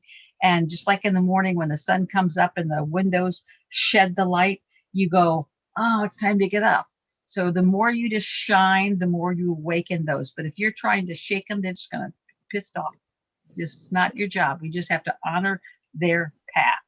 And I see a note here from L that she's having surgery and she's asking for prayers. But there's a lot of things you can do, L, to prepare for your own surgery. And so with your kind permission, we'll talk about that for a little bit. Sure. First of all, right now, that surgery room exists. And so you can start sending your light and love into that room to prepare it to its highest vibration. The people who are going to be working on you, you can begin to surround them and fill them with light and love. You can call on the angels to be with those people who are cutting on you. When I do my yearly physical, I'm very healthy, thank you very much. I do my yearly physical, and when they draw blood to check numbers and stuff, I always have an angel there guiding their hand and putting the needle in my arm. And so you can call in a lot of help to work with you and on you. Also prepare your body. Your body doesn't understand necessarily why you're chopping it up. And so you need to sit and talk to your body that, this is what we're going to do. This is why we're going to do it. This is how I'd really like you to respond to it. Let me know if there's something I can do for you. Let me know if there's some way I can help prepare you for it. But your body has its own consciousness. You are not your body. You have a body. And so and every part of your body has a consciousness, as well as the body totality has a consciousness. So let's say you're having your toes worked on. You're going to talk to your toes. You're going to get them prepared, as well as your feet and your totality. You're going to sit and ask what you can do to help harmonize your body so that the surgery turns out perfect. And you want people who are sort of in your cheer squad to cheer on the divine team to make sure it's all perfect and balanced and divinely perfect. Now, divinely perfect doesn't mean it may not be without flaws, because we don't know what your lesson is. There's always, everything's about lessons. And so, but you want to get your body, your everything prepared. You want to call in the angels. You want to get the room energized and minimize as many things as possible. And again, this is where I would also surround the operating room with light and love, so that nothing and no one can interfere with it except that which is for the highest and best good and the highest best good of all concerned. Again, another one of my go-to phrases: for my highest and best good and the highest best good of all concerned. And then let their other people's prayer add to that energy, add to that protection, add to that intention. But you have to set the intention of how those prayers are going to be used, and what they're going to be used for. Does that make sense? It does. It makes a lot of sense. Yep. And as soon as you started talking about it too, I felt one of my angels saying, "She's right. Everything she's saying, she's correct." So, and a lot of people who are having different kinds of surgeries will call me the night before, so we do go through all the experience. So they're preparing the way for successful surgery, whatever that is. And you can do it. I mean, I don't have magical powers. Everybody I have a bit more experience than many people. But again, spend the time the night before preparing your body and just like you prepare your kids. If you've got young children, you're going to go off a period of time, you get them ready for the experience. Well, you want to do the same thing for your body as well. Yeah. And both all add to your love and light, but you're the one that has to create the pathway for that. Otherwise, you get a whole bunch of people praying for different things, and it just adds chaos. So you want to create the flow, and then their prayers come to it to assist you and support you. Got it. Thank you. And if you need a reminder, you're welcome to email me the night before, and we'll update. Okay. That's a practice Mom taught me a long time ago. And so even with that, I do that with a dentist, any kind of things, because when you're working on your body, and like when I get my wisdom tooth out or teeth, so it's a practice you can incorporate in many forms and fashions. Yeah, that is. That's really good. Really, really good. Thank you. You're welcome. And if you have children under the age of 13, you can do it for them. After the age of 13, you can do it with them, but you can't do it for them, because then you're altering their free will, and that comes with a big karmic kick for you. So as a parent, it's really important that you recognize where your business starts and stops. Stacy, I saw your hand go up. Well, I just thought it's a funny compliment, but Mafioso says, I don't have any magical powers. And he said foot, just because I'm sure putting the cuss word in there.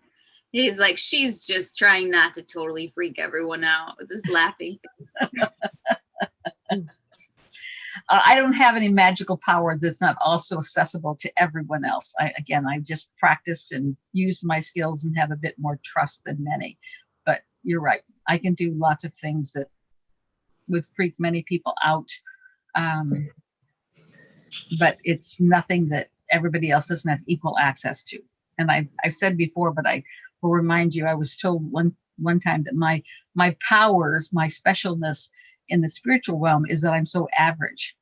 And this was their words. I'm average looking. I have an average body. I have average intelligence. And I'm thinking, well, thanks a lot. And they said that people will look at me and say, if Heather can do it, I can do it too. And so my strength is I'm so average. So if I can do it, anybody can do it. And you have memories speaking at your body too. And you wanted average, healthy. Well, sustainable. every book has a piece of my story. And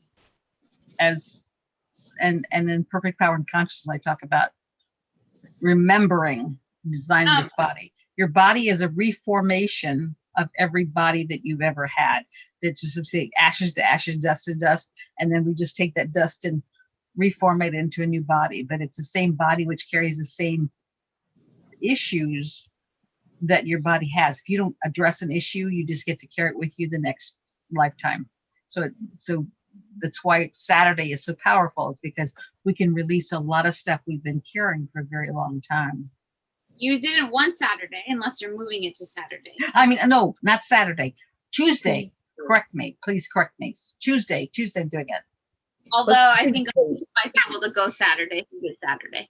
Okay. Thank you. So real quick, we did this a little bit but we didn't finish it. And because we haven't done it, I'd love to be able to possibly clip this as well. But do you want to just do a brief, quick little thing about each book? I do. I really, really do.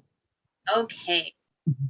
So first book is Many Were Called, Few Were Chosen, the story of Mother Earth and Earth-based volunteers. You want to talk about this, what this book is about? Okay, first of all, I think it's the most important book I've written. I wrote it, I had no idea I was writing a book. I just literally sat at my computer for 8 days writing this story, these memories that I was having and sobbing my heart out. And it really is the story of all of the volunteers, which you all are part of, and why we're on this planet and how we got here and the process by which we came. And what I get from people when they read it is they cry because it reminds us. And then two, it is a story that you know. It's like I knew that. I don't know how I knew that, but I knew that. And it really talks about our cosmic connection and lots of different things.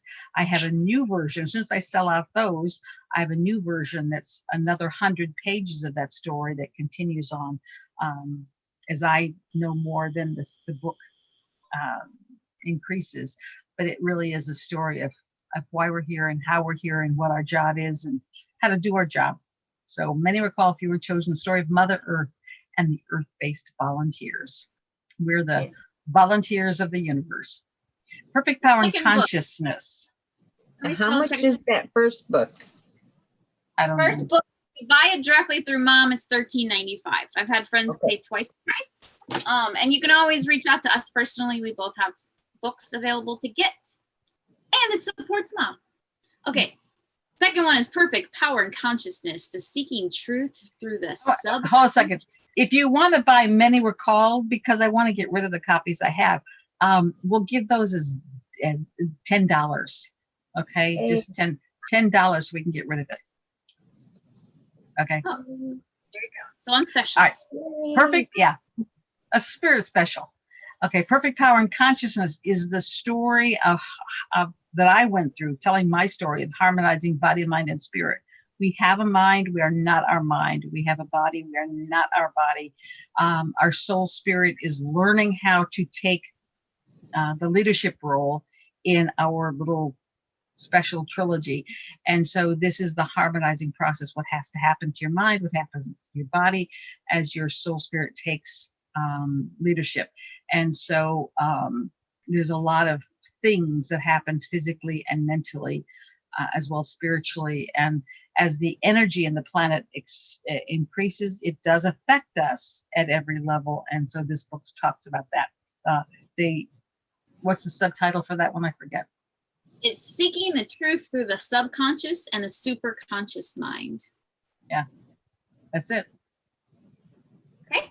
Third book is Exploring Life's Last Frontier, the World of Death, Dying, and Letting Go. I was told that there's going to be a lot of people leaving this planet. And what happens when people die, the ones left behind go, oh, it's so sad, I'm terrible. And they get all hysterical, which lowers the energy again. and it affects the people who've moved on. And so we need a book that tells about what happens to people when they die. At that same time, my mother died of pancreatic cancer. That's my mother. That's my grandmother / your mom. So that's also your teacher from the Day Percent. And then, thank you. And then I was working with a fellow at the university who I think was 42, who just didn't wake up one Friday morning. He just died very abruptly. And it was a renal failure. He just died. And then another friend of mine's daughter, who was a teenager, she was in a van with her volleyball team and two coaches, and they were hit by a drunk driver. And so everybody in the van was killed. And so a teenager died, a middle-aged person, and my mother, who was 67, who was at that time considered older. And it takes their life, tells about what their life was like in life, and then follows them through the death experience, because your death experience is going to be very much related to your life experience. And what I was is taken on these journeys and then came back to explain the process. So it was rather interesting for me. And because if someone dies, oh well, they're done. It's graduation, congratulations. But because my family thought I was insane because I wasn't insane because my mother was dying, they thought I was trying to kill my mother. And so they wouldn't let me alone with mom because they were afraid I was trying to kill her. Very crazy. And so writing was my therapy when I was at the hospital and stuff, sort of being able to process all the crazies that was going on around me. And so that book is actually the funniest of all the books. But it talks about how our life is like what's going to happen when we die. And there's certainly nothing to be afraid of. We can prepare for it, and we prepare best by getting rid of the crap we've done during life, because it's much harder to get rid of things after you're dead than when you're living. This earth is designed to work out your processes. When you're dead, it's more challenging. So that's that book. And then by this time now, I'm involved with politics and running for president. And so people already thought I was crazy. And then when I talked to dead people, they thought I was doubly crazy. So I wrote the book Interdimensional Communication, talk about how I communicated and how anybody can communicate. And we are all communicating, because you can't be alive without being connected to your spirit friends. And so that book was sort of the story of communicating with other dimensions. And it's the same process, whether you're talking to someone who's passed on, or talking to angels, or talking to the consciousness of a tree. I've literally had conversations with the consciousness of a beach in Hawaii. So the same process of communication is for all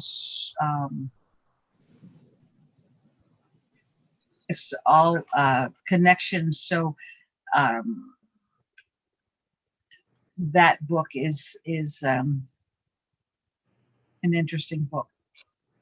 So this is the Interdimensional Communication, the art and science of talking to ghosts, spirits, and other dead people. So, and it's obviously dimensional because people are. Actually, you forgot a word. That's ghosts, spirits, angels, and other dead people. You forgot angels. But they're all part of the same communication process, and you use the same skill set of connecting with them. And I do workshops so that you can learn to do that.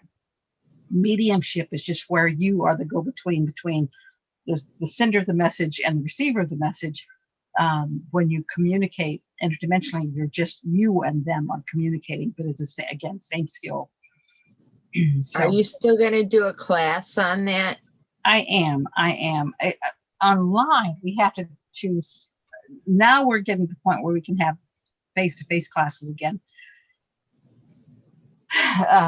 But online, I have to have, because much of it is interactive. I want you to feel it. And so we need to have 2 people on every camera to be able to really experience the experiences.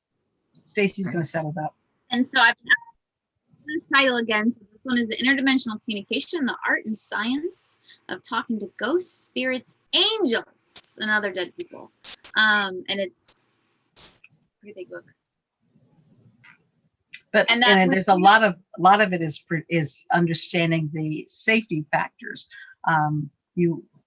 When you open up to talk to other dimensions, there's things that you want to make sure that you do or don't do, because there's a different set of rules when you're playing with the unseen world. And a lot of times, like Trina said earlier, where her sister or somebody is taking a class and not learning how to be safe in that world, that's dangerous, because you can get yourself in a whole lot of trouble. So learning how to play safely in the other worlds is important. Your next book was Dimensions and the Awakening of the Divine Consciousness, or of Divine Consciousness. It's understanding Earth's journey from third to fifth dimension. Every book talks about the dimensions at some level because they're extremely important to everything you're doing. This book was really focused on the whole thing about the changes. As we change dimensions, your perceptions change, your reality changes, how you see the world changes. And so recognizing how that impacts the way your mind works, the way your body works. So it really is, the whole thing is about dimensions. I'm playing in a high dimension right now. And what I'm getting is the visual cues are changing. I'm seeing things like out of the corner of my eyes. It's like there are always other creatures moving around, which is kind of unusual. But I can, as I'm shifting dimensions, I'm seeing experiences that I didn't write in the book because I hadn't had them yet. But it's an evolutionary process. Next, Stacy, you're doing a great job. Perfect for right now. The last one is Egypt, a spiritual travel guide to this magical, mystical, and powerful land. And Egypt is the place where your consciousness. What are you doing? No, I'm just gonna say that last Egypt trip, we go every year. Hopefully, we're going in May. She also did the first day workshop where we learned interdimensional communication as well, because Egypt is a place that you want to go. Shadows of the pyramids. Yeah. But Egypt is the most powerful place on the planet for shifting consciousness. The energy there is like no other place on the planet. And I've been blessed to have traveled a lot of the world, but Egypt is unique. And so one of the things that I'm doing now is, if you're so inclined, I have little vials of the sand from just outside the pyramids. And so this carries the energy of the pyramids in a smaller dose, obviously. But if you're interested in getting a vial, you can let me know, because that sand carries the energy, and energy impacts energy. So by releasing it in your world, it literally shifts the energy all around you as well. Again, I create these little energetic cocoons, but this is my Egyptian sand in a vase near me. So next to my bed where I work, every place around me, there's Egyptian energy, because it's breathtaking. And if you want to go to Egypt with me, just let me know. And we'll hopefully go. I do. Yes. Yeah, Egypt is epic. And then just to also, there's been a couple questions too on how they can pay for your books, Mom. And my next book is, hopefully, if my computer worked today, I'd be working on its final edit, but hopefully in a few weeks it'll be available too. So, and then how do you get the sand? So the sand, I believe, is donation based. Okay. To make it easy, for tonight only, all of my books are $10 a piece. Easy. Wow. And then of course the donation for the sand, I couldn't possibly charge you what it's worth, because it's priceless, and also carrying costs are very expensive. So a donation for the sand, if you want a vial of sand, as long as the vials last. And then pay PayPal, and generally,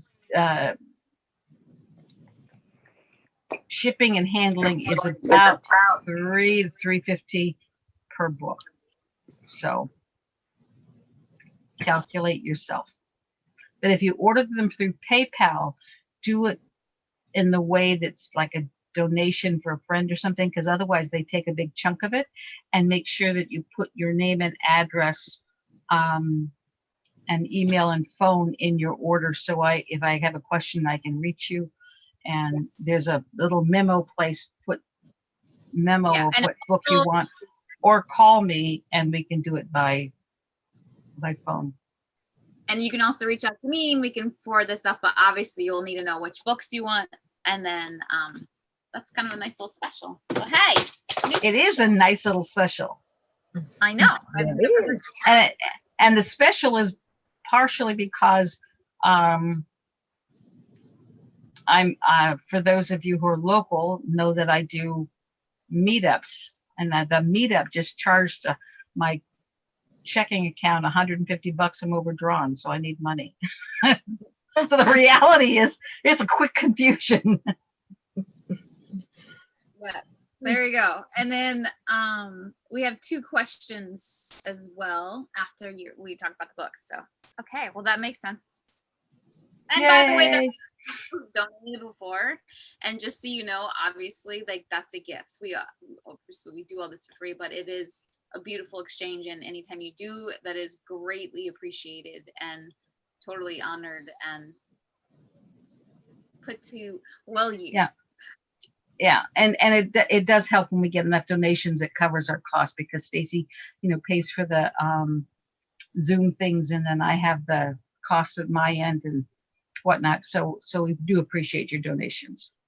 And The I reality. started making bracelets. So I also have lovely bracelets made by me with love that they're $22 for each, and they're all different kinds. So you have some rhodolite, there's some sandstone, tiger's eye, there's all kinds of different ones. So depending on what kind of stone you're looking for, these are really good for grounding and meditation.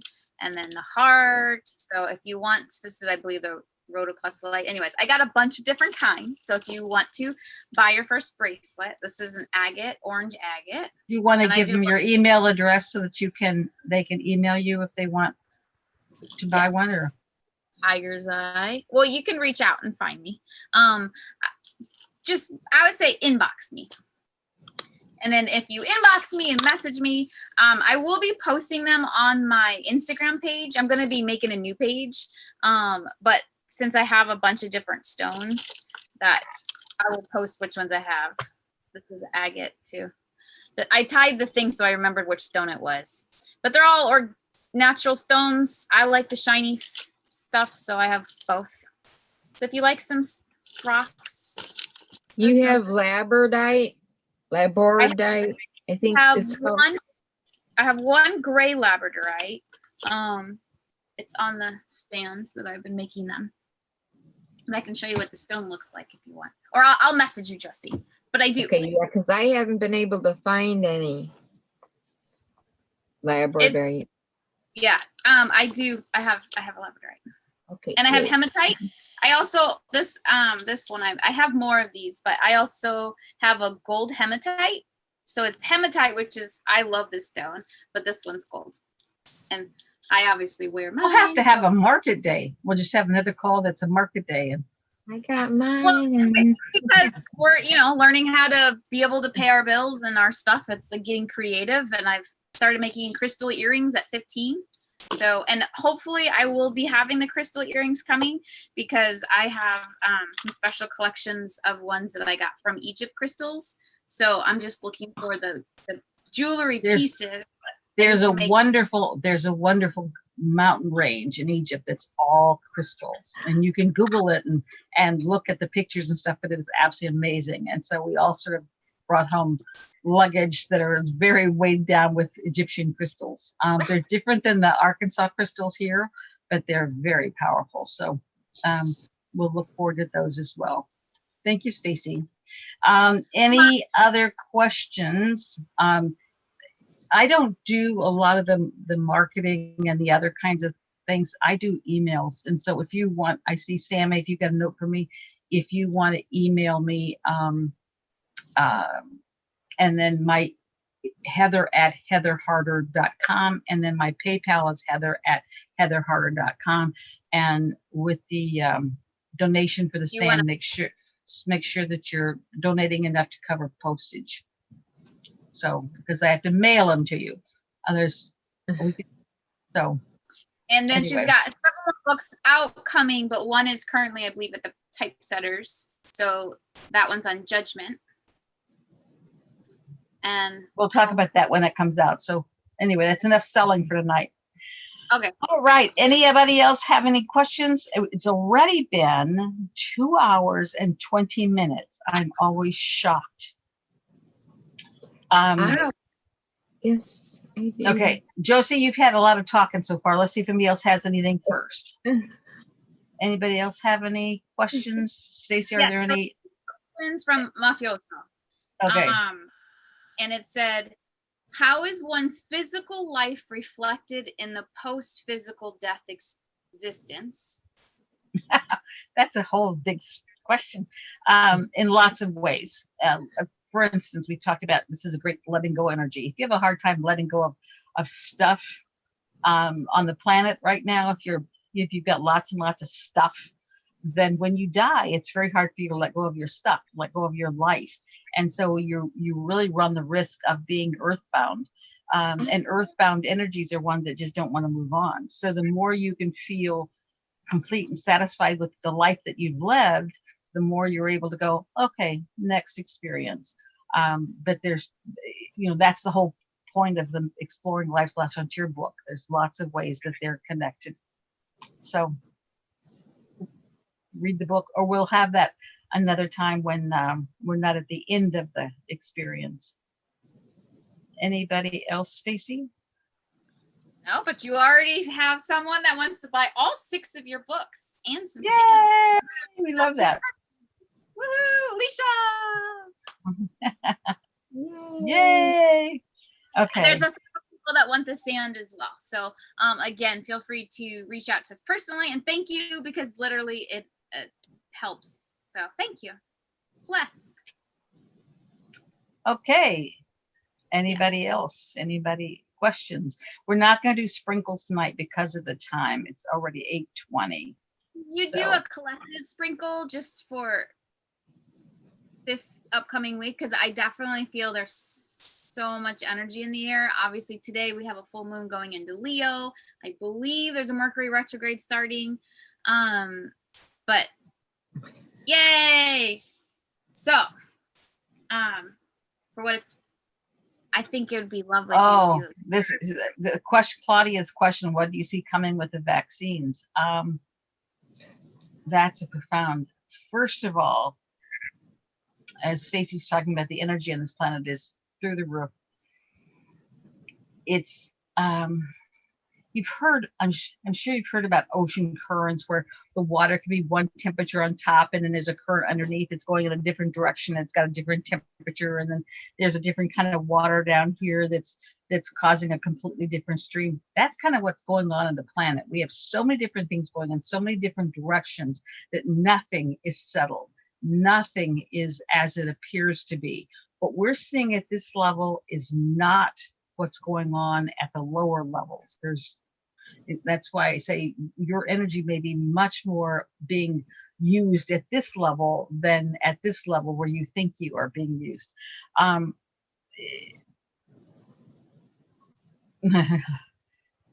So the best thing I can say is just trust and learn to listen, learn how to. Stacey, we're going to have to do the interdimensional communication workshop, but it's going to be a series. I know, and you've got to have a partner to do it, because you've got to do the exercise on camera. But nonetheless, you have to learn how to listen. If you don't give yourself an opportunity of listening, and it doesn't have to be long periods of time. As I said, for 20, 30 years, it was my bathroom time. I had to go sit in the toilet to do my job. And so that was when I was listening. I didn't sit and meditate. I didn't sit and do all these things. I would journal and I would ask questions and I would listen, all explained in my IDC book, the Interdimensional Communication book, but you have to learn to listen. We're really good at talking, and we see that many, many people are really good at talking, but we have to get more proficient at listening, because right now things are happening so fast, things are changing so fast that we have to be able to listen. Going to the vaccines, I've said before, the vaccine, and if you, my tongue is not keeping up with my mind, so I've got to sync the two. Right now, there's so many things going on with a vaccine that it's hard to explain. And this is more of what kind of things we talk about on the Sunday night political conversation. But first, bubble the vaccines, and all those involved with the vaccine, send them lots and lots of love, because there's, again, so many different stories going on that makes a huge difference. I just sent out an interview with this doctor who was very highly placed. She was at one time head of the Association of Physicians and Surgeons, and so she's very knowledgeable. And she's talking about this vaccine in a way that I've never heard it talked about before. And she's talking about being a carrier for other kinds of biological weapons. And she very much feels like this was a biological weapon that's unleashed. In the animal studies, and I'm going to do my best to report this accurately, in the animal studies that they tested this vaccine on, that all the animals died, not because of the vaccine content, but because this somehow made the next virus they got able to shot through their body much faster. But in every study with animals, they have died. All the animals have died. So if you will email me or link up with me in the Facebook Messenger, I'm going to start a Facebook group, a messenger group, where I just send it out once. But I will send you that interview, because it's well worth listening. It's highly informative, and I get a lot of references, but this one was one of the best that I've heard about the vaccines. As I've said, the only way I'll get a vaccine is if I'm dead first. And so I feel very strongly that there's no way that my body needs that. I have a very healthy immune system. I don't need the vaccines. And I do keep asking for divine assistance and free will, and happens on this planet, and it never becomes mandated. There's talk about making it mandated to fly and mandated to drive, to get a driver's license. And in that case, I'll be driving a lawnmower. I will not get the injection under any circumstances. And part of the process is, in order to do something to us, they have to have our permission. And unfortunately, people are lining up to get this vaccine. So I'm going to bubble it. Anybody else hearing that feedback? Yeah, I heard it. That sounds sort of off planet as it was. But anyway, so I think the what's happening on the planet is very profound and has lasting consequences. And the more love and light you can send it, the better. The more you can be aware of the consequence of these things, the better. I'm just grateful I don't have children or grandchildren right now where we have to be in this vaccine cycle. I think it's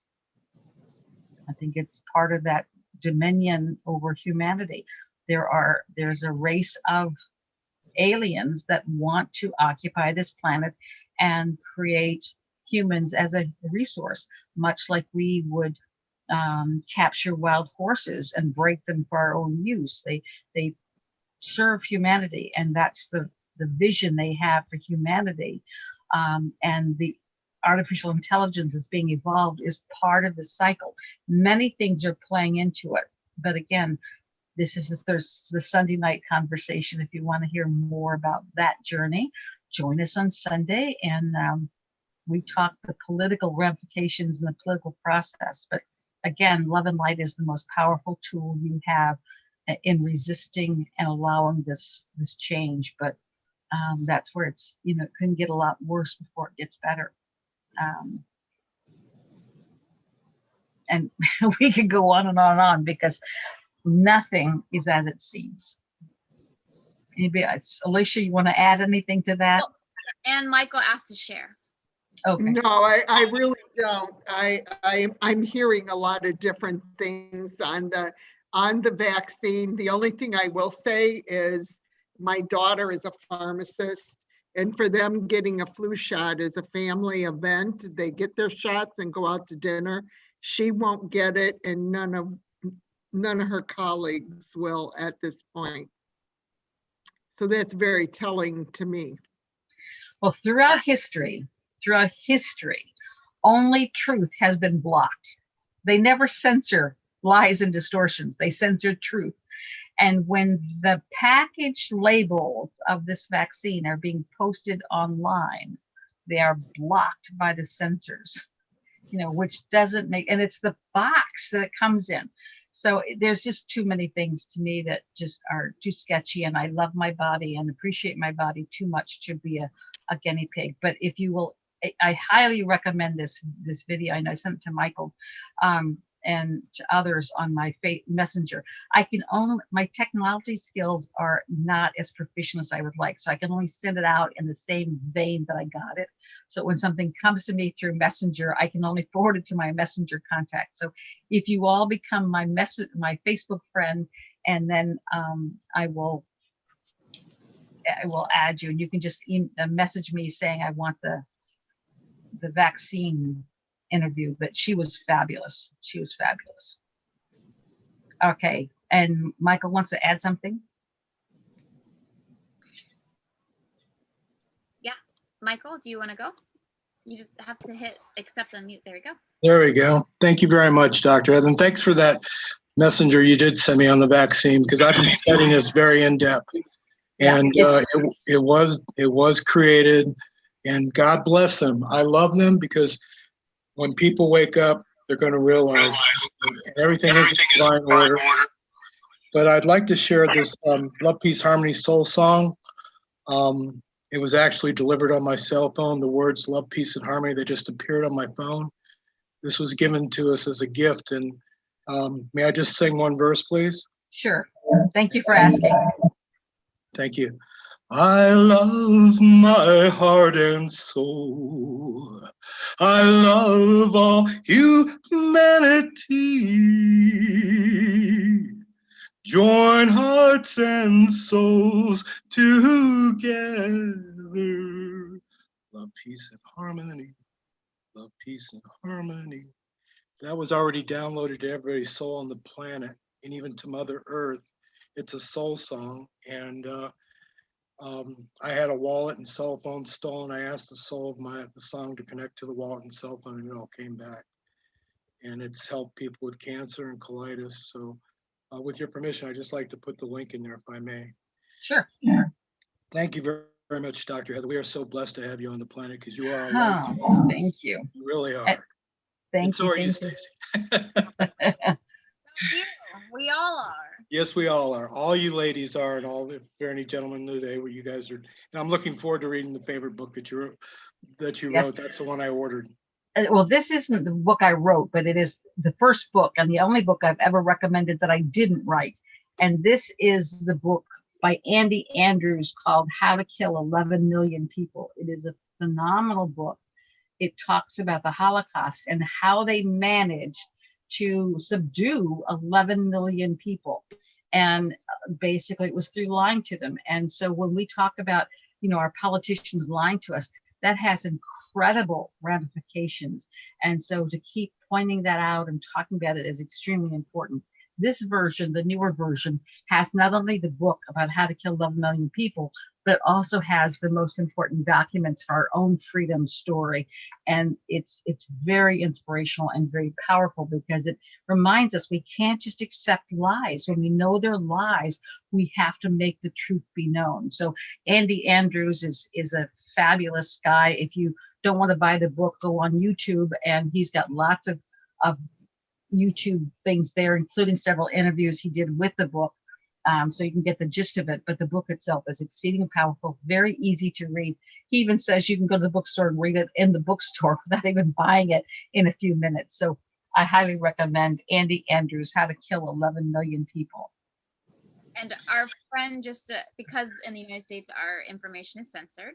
Our friend in Slovenia has said that in the United States, there's over 55 plus people that have already died from the vaccine, 23 in Norway and 10 in Germany. And he has a lot of posts and vaccine information too, as well. So if you reach out to me, I can give you his name. I don't want to censor it over. And Christine, I see your thing about wanting to get that thing. I can only send it out in the channel that I get it. You have to become my Facebook friend and then instant message me that message saying, I want the vaccine video. Then I can send it to you. I don't know how to jump from here to there to instant message you. And you can always ask It's me a technology thing. Well, so you can always But ask. what I want to do is make all of our political contacts into one Facebook message group. So I just send it out once because you have to keep, they only let you send out 4 or 5 at a time and you keep sending out over the The other weekend. thing, it's like Facebook has censored what you share and how you share it. So if you're sharing those kind of things, they only let you do a couple. But if you set up a group, then you only send it out once to the whole group. So so anyway, but so Christina, I get your message, but instant message me on Facebook in order to get it. All right. Anybody else have anything that they would share before Josie's going to ask her last question? She's been very tolerant. Did you do the message for the collective? We just did the oh, Claudia, you're good. She's already an instant message friend. Well, that's the message. Just be in trust and know that nothing that's on the surface is what's going on underneath the surface. There's so many layers on, and not that I know all what it is. I just know that I trust the divine plan. And that's what when I say my prayers, it's the divine plan be done. I don't know what the divine plan is. I don't know how long our struggle will be with the divine plan, or if there will be a struggle. But I just trust the divine plan, and it will be what it will be. And I'll be courageous enough and confident enough to do my job on that divine plan. This call was part of my divine plan activation. I was asked to do this, so I'm doing it. And I will never know the ripple that goes out based on this call, but I just know this is what I need to do. So when you're asked to do something, don't ask questions, just do it. It may or may not make sense. It may not seem like significant, but just take action, because nothing is as it appears. Nothing is as it appears. And if you want more political stuff, Sunday night. Go Yeah, ahead. so those of you that are joining in, some of you came in later. Mom has a class on Tuesday. It's going to be a master class. It's $22 for releasing and letting go and moving into trust and surrendering. So if that's something that sounds good, she has some really good master classes. That will be Tuesday, the same time, 4 p.m. Reach out. I will be having a post up about it too. And then for the month of February, starting on Monday nights, Mom is going to be going into the spirit sprinkles, what we do, but only in a group sense. So if you like spirit sprinkles, then you can join on her 4-week course, and it's going to be basically that coaching spirit sprinkles intensified to be whatever the. One of the things when I'm coaching people is like, where do you want to go? What do you want to achieve? What do you want to do? And oftentimes people sort of go, I don't know. What should I do? It's really important that you have a plan for your life. What is it you want to accomplish? Because you're here to co-create with the divine your perfect plan. No one, including a coach, should ever tell you what to do or how to do it. They're there to assist you in achieving whatever your dreams are. So this coaching process will be for a month to try it out and see what you think, and help you identify what you want to manifest. If you're all powerful and you can manifest anything and you're completely wasting that energy, silly you. So learning how to identify what's important to you, learning how to manifest that what you want to do, drop what doesn't serve you, and in a very personal way. And so it'll be sort of a group ongoing, and again, based on also what I'm given from Spirit for those. Spirit already knows who's going to join the group. I don't. And so you will be assisted in moving through your own stuff and achieving your greatness. I mean, that's really the goal. That which I do, you can do these and greater still, is what we were told. And it's the journey. Every time you're doing anything, you're becoming more of the real you. And that's really the important thing.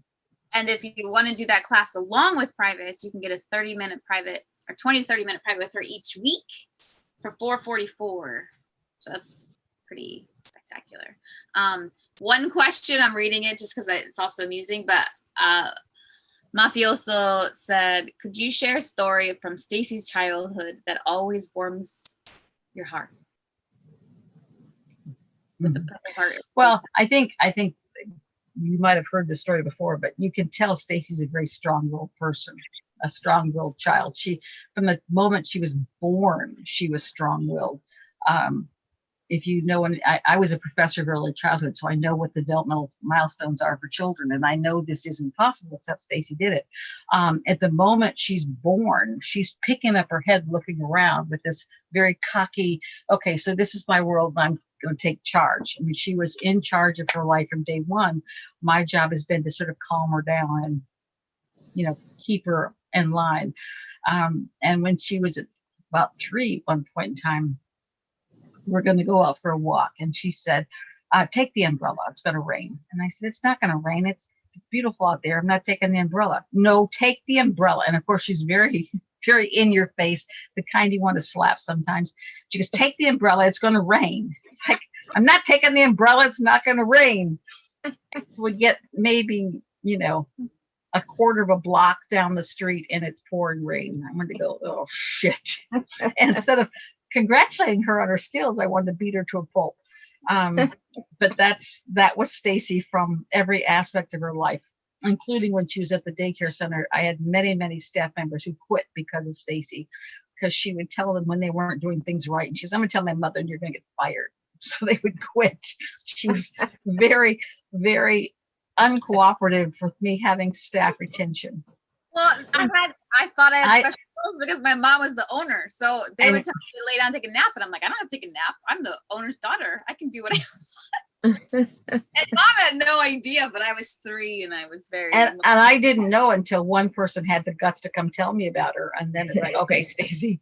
But Stacy has been very strong-willed and since day one. And I still find myself resisting it. It's like, Stacy, just let me be me, you know, and I have to remind her periodically that I'm the mother and she's the daughter this time. That next time she can be the mother and I'll be the daughter, but this time I'm in charge. Definitely. So that's the dynamic you often see on our interactions, but it's all divinely perfect. Anybody else?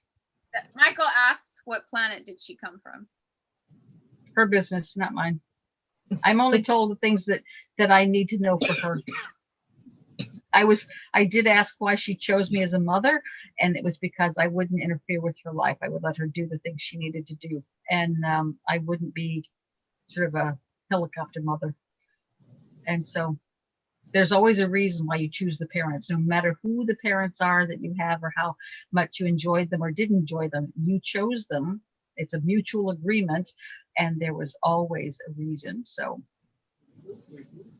but that's another day. We can do that as a Spirit Sprinkle 1 week, or just why you chose your parents. But I'm only given what I need to know, not necessarily what I want to know. Many, many times I'm told it's not my business and I'm not given the information. So I have to trust that as well. So it's now 2 hours and 45 minutes. I think this is a good time to say enough is enough. So with that, I love you all. And it's been fun playing with you. This and Sunday are my highlights. I love sharing and seeing what pops up. And look forward to Sunday for those people who are going to join us for the political conversations. And then next Thursday, we'll do this again. On the 1st in February, we start the coaching. If you want to do the coaching on Monday night, And then if you, and Stacy has this very creative little funding plan. You want to share it? Oh, my pay scale. It's donation based. So 111 to 222.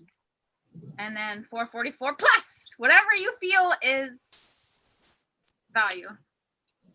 And for the women, I will see you Sunday morning that are in my Diving into Your Divinity class on week 3.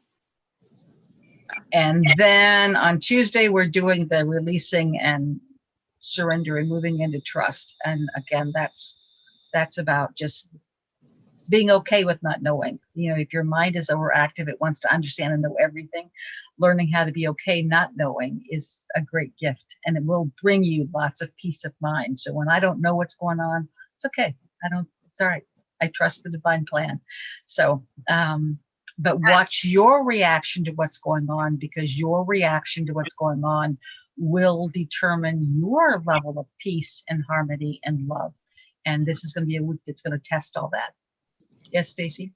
Well, I just wanted to follow up the thing he said. I said, I love that. Thanks for asking. And then Mafioso said, I love it too. It raised everyone's vibration by like 3 levels.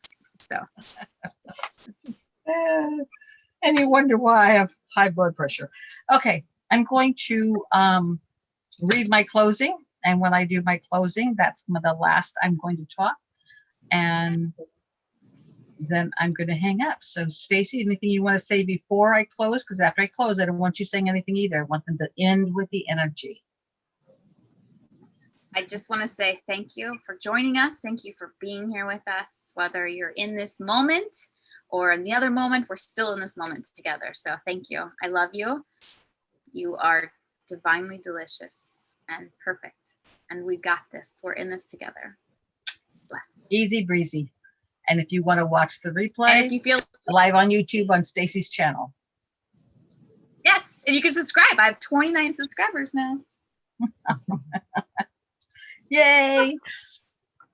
And thank you for all the thank yous and comments on the chat. And thank you all for asking questions, because that really does make my day. So now we're going to close with this lovely thoughts. Let us close in the beauty of peace and understanding. Help us stay open to the gentle whispers of the universe and her teachings. Let love keep us warm, safe, and confident. Assist us to remember the gentle way, the compassionate path, the empowered highway of courage, and our commitment to our road of service. Remind us to stay open to the blessings and joy of our sacred journey, and all those in the non-physical world who assist us in every way. Until next time, I remain your committed friend and send you loads of love and light and laughter until we next meet. And thank you, Michael, for sharing your lovely song. And thank you all for sharing your lovely energy. Be at peace. Bless.